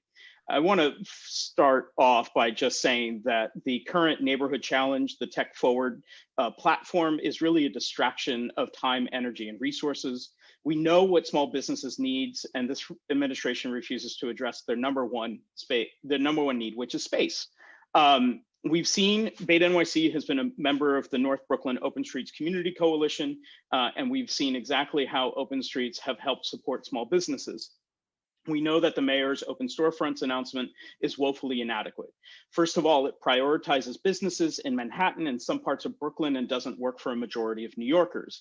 A majority of the city's sidewalks are narrower than 8 feet, which is the minimum that is needed for small businesses to do business in front of their space. Also, it prevents our city's small businesses with limited storefront spaces on narrow sidewalks from doing any business in a pandemic safe way. So we immediately call upon the mayor to let small businesses and street vendors operate in the same manner that restaurants have done so, and that they should be able to utilize the street. Second, we're eagerly waiting for the city's data set on vacant storefronts. This is a piece of legislation that was passed last year. Our research team provided ample background and information on how storefront spaces, vacant storefront spaces, can help improve small businesses in this time period where there are many small businesses that may need larger spaces. We want this data so that we can analyze it. We need this data immediately. It's due. Where is it? Third, during the pause, we helped many small businesses get back on their feet by updating their information. Google Maps, Yelp, Foursquare, all were providing inaccurate information. In response to this need, we helped mutual aid groups and community groups start crowdsourcing information and providing up-to-date information about essential services. We built this as an open platform. It's called Open Maps, with 9 community organizations across Manhattan, Brooklyn, and Queens. These maps met the immediate needs of elderly and immunocompromised neighbors. And if you want help, if you want assistance, if you're part of a bid that you want to get information about your small businesses in your neighborhood, we're here to help you. We would love to get this platform out. It's amazing that we have been advertising this platform and this opportunity to promote small businesses throughout the pandemic, and somehow it has fallen on deaf ears at SBS and the CTO's office. Fourth, at a time when digital literacy is paramount, we were very, very disappointed that the City Council cut funding to support digital literacy initiatives, and this directly affected community boards' ability to learn new technologies and support community issues around small businesses' needs. With that, I'll submit the rest of my testimony in written format. Thank you. Thank you, Noel. I have a question, Chair, and this can go to any of the panelists that just testified. Is there data that indicates what the average cost of setting up a basic website with e-commerce capabilities? Is there any data on that? And that goes for anybody? There are a number of online turnkey solutions that somewhere, depending upon how you want to host it, it's less than a couple $100. Thank you, because it seems that some of the businesses are just in a fog about it. And these are the smaller businesses that want to set up a basic website. We know about 40% of the small businesses don't have a website, so they need that e-commerce capability. And so just a few $100 seems like it's doable. And Noel, by the way, thank you for your testimony. We always rely on you for information, and I wish the city agencies would listen. Yeah, and Chair Holden, I would just expound upon that. In addition to building out the website capacity, I think the real barrier for e-commerce is getting those small businesses into those distribution centers and marketplaces, so they'll have a broader market share, and then relying perhaps on the city council or perhaps on the city council to cap the Amazon marketplace fees that are put on those businesses. Right. Hi, Chair Holden. I was going to be in my testimony addressing your question. My company's primarily targets small businesses, especially restaurants and mom and pop stores. And I also want to bring to attention that Amazon recently implemented a new marketplace where previously they did not charge small businesses for selling on their platform, but now they're charging a $40 monthly fee. But I'll go into that in my testimony. Okay, thank you. Okay, back to committee council. You're muted. Thank you. And just a reminder to all panelists to please stay on mute until you are called to testify. At this point, we will move on to Albert Kahn of Stop Spying, followed by Helen Kogan of Empower. And Mr. Kahn, please begin when the sergeant. I just want, can I just ask a question of the council? At some hearings, we do panels, like 4 panels at a time, and then we ask questions of the panels. Do you want us to ask questions of individual panelists, or do you want it like a group of panelists? That's what I don't know how this was set up. The question and answers, because that was a broad question for the panelists that already spoke. So should we do individuals? Councilmember, yes. Before the way this hearing was set up, was that we would ask council members would ask questions of each individual panel. Okay, that's all. And if you wish to go back to another panelist, please just call out their name so the muter knows. Okay, thank you. Thank you. And Mr. Kahn, you may begin once the sergeant gives you the cue. Thank you. Time starts now. Thank you so much for letting me testify today. My name is Albert Fox Kahn, and I'm the Executive Director of STOP, the Surveillance Technology Oversight Project.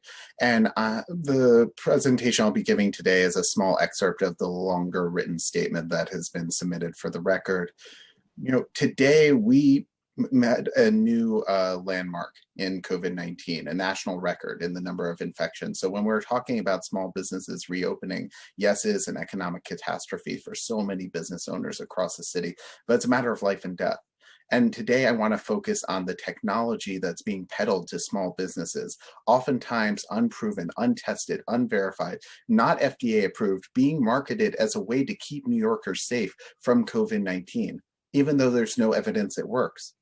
We've seen a proliferation of thermal imaging products, facial recognition products, algorithmically driven software apps that are supposed to tell people if they're at risk of COVID-19. But while these apps sound incredible, like they could really make such a difference in our lives during this crisis, the truth is we oftentimes don't know if they actually live up to the rhetoric, or if this is just another Theranos, just another high-tech snake oil sales job.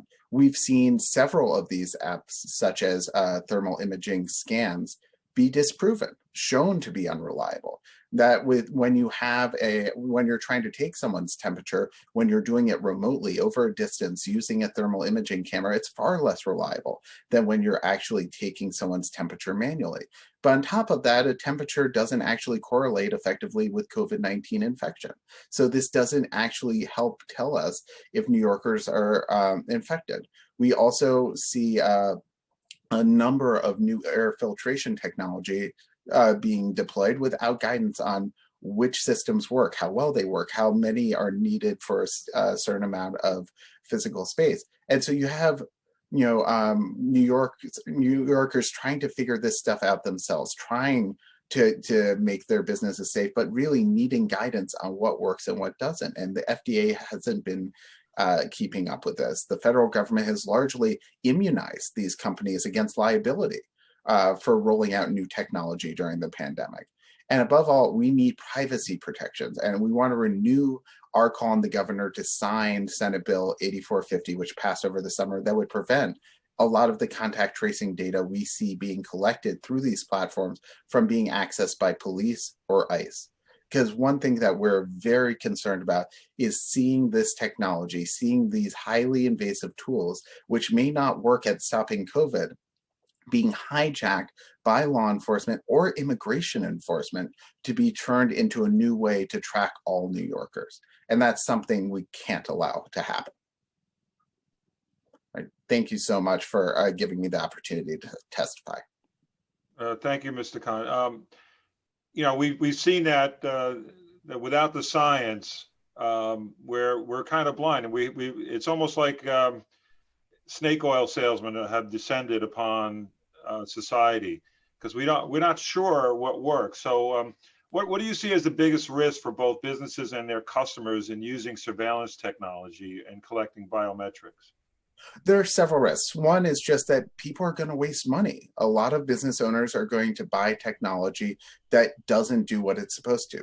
Number two, we're going to be collecting information, highly invasive information that can then be weaponized, and not just by the NYPD and government agents, which are always just one subpoena away from taking this information, but also by hackers, by people who try to break into these systems, by people who are selling this data that we give as part of a public health effort, to only then have it be used by ad tech and be used by marketing companies. We also have to recognize that this crisis, what we accept as normal and acceptable as part of our civic infrastructure during this crisis, is likely to become a permanent facet of New York life. And if we allow this sort of really invasive tracking during the COVID-19 pandemic, we're likely to see it for years to come. But really, I think that the council can take action by outlawing some of these technologies, such as the more error-prone and biased biometric tools. You can also take action by protecting the privacy of this information. And you can also work with the administration to try to educate small business owners about how unreliable many of these tools are.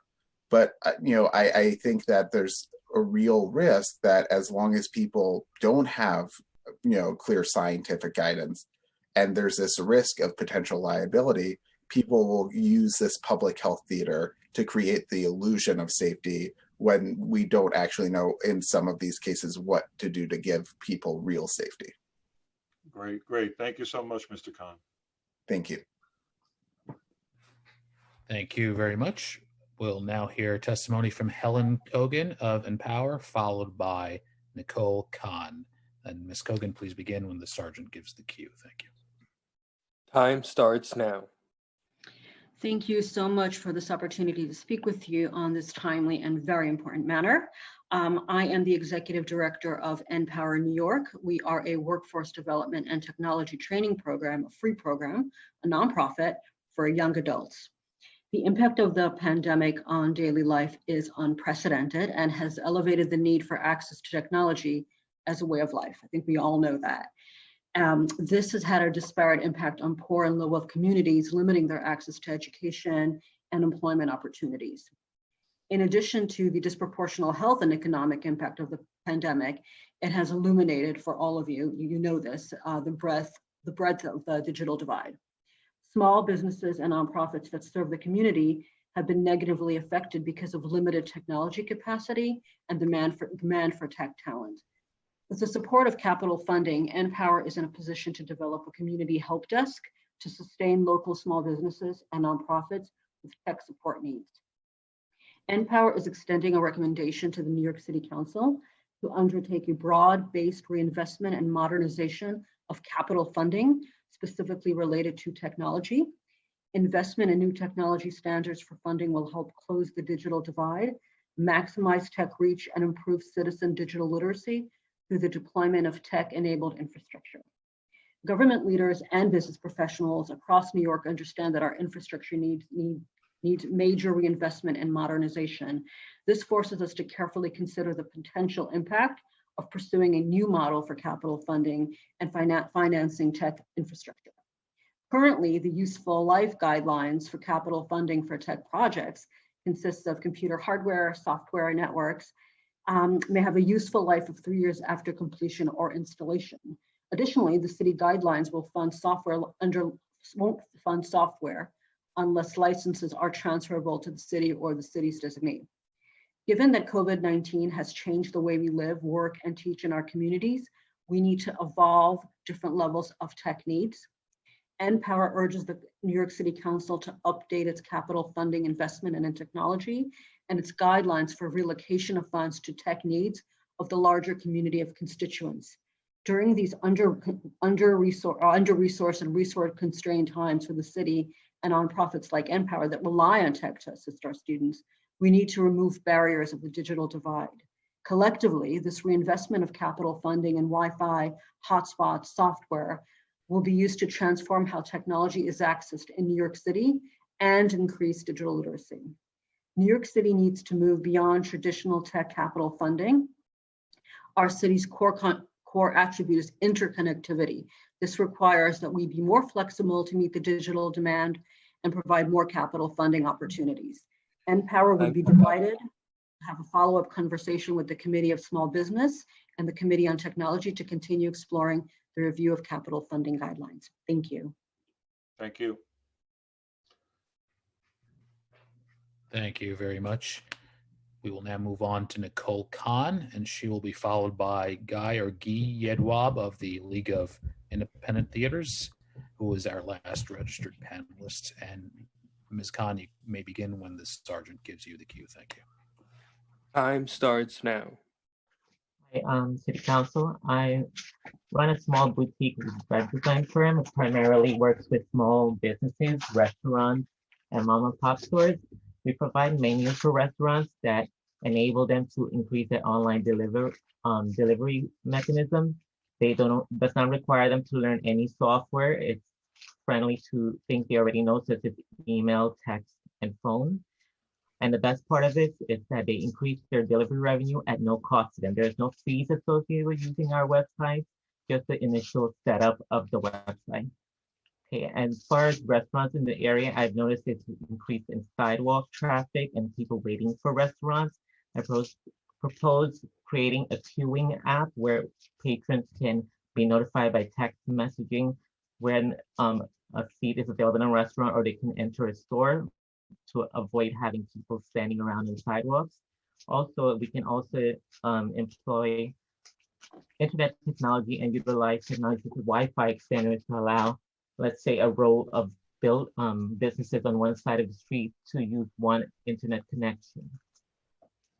Okay, and also I'm an advocate, and I would like to see some sort of technology implemented so people can contact the city council regarding any kind of issues. Constituents, including myself, have been trying to contact the city council for months. I started a petition regarding housing and evictions. The city council created a law last year banning the use of landlords for security deposit over 1 month. This has prevented a lot of people from exiting situations where they can no longer afford the apartments they're in and they don't qualify for a new apartment. Okay, this petition and emails I've sent to the city council have not been responded to whatsoever.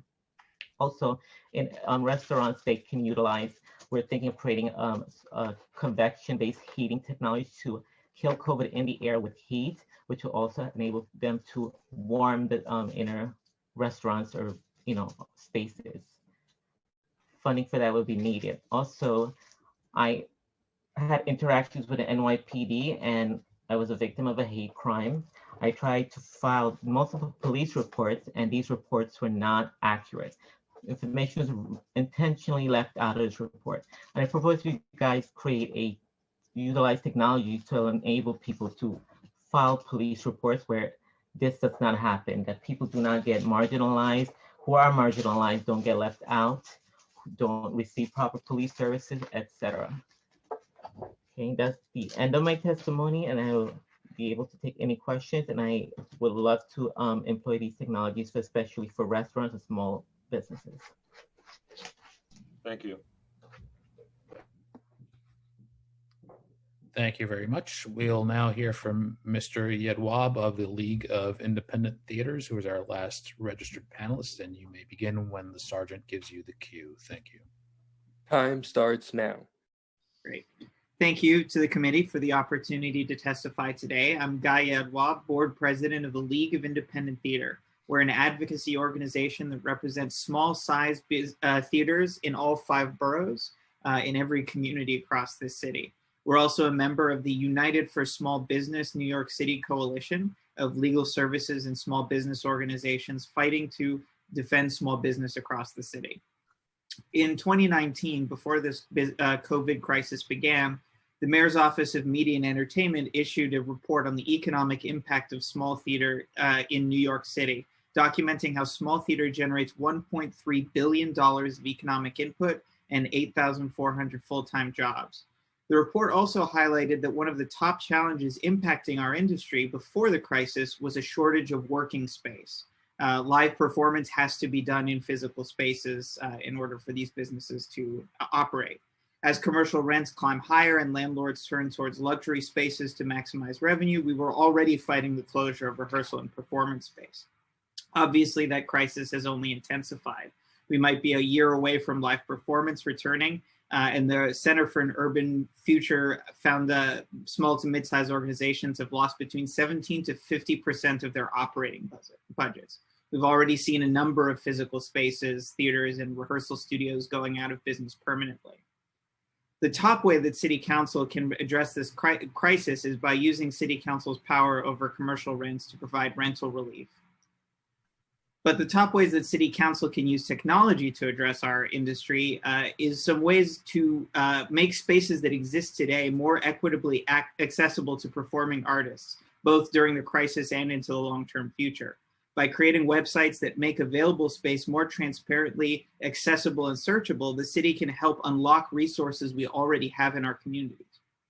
First, we call upon these committees to support Councilmember Cumbo's Introduction 2034, which requires the Department of Information Technology and Communication to create a mobile application to coordinate the use of open space for cultural programming. This would allow live performance to take place in parks and plazas and really open up some of the space that already exists.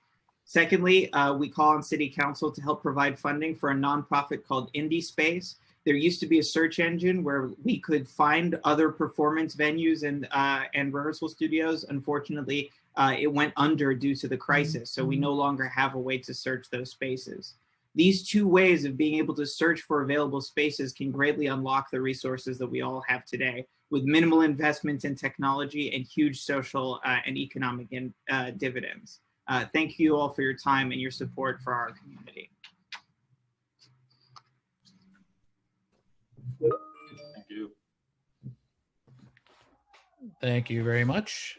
At this point, if we have inadvertently missed anyone who has registered to testify today and has not yet been called, please use the Zoom raise hand function and you'll be called in the order that the hand was raised.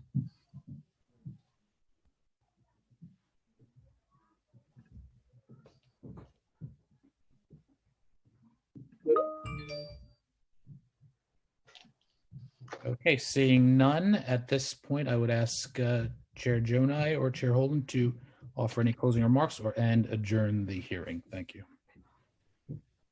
Chair Holden, I want to thank you for co-chairing this hearing with me. Obviously, we veered off a little bit on the focus of this hearing, which should have been how we're going to use technology to help our small businesses survive this pandemic and this crisis. I was hoping to hear more from, as I'm sure you are, to hear from SBS on clear solutions, and as one of those testifying stated, New York City has no plan on how to address the dire straits that our small businesses are in. So we're going to hopefully hear back on some of the questions that were posed to this administration. And Chair, I'm looking forward to continuing fighting for these small businesses so they can survive. Thank you. And I want to thank you, Chair Jonai, for this important hearing. We did have to address certain and very, very important issues that have arisen very, very recently.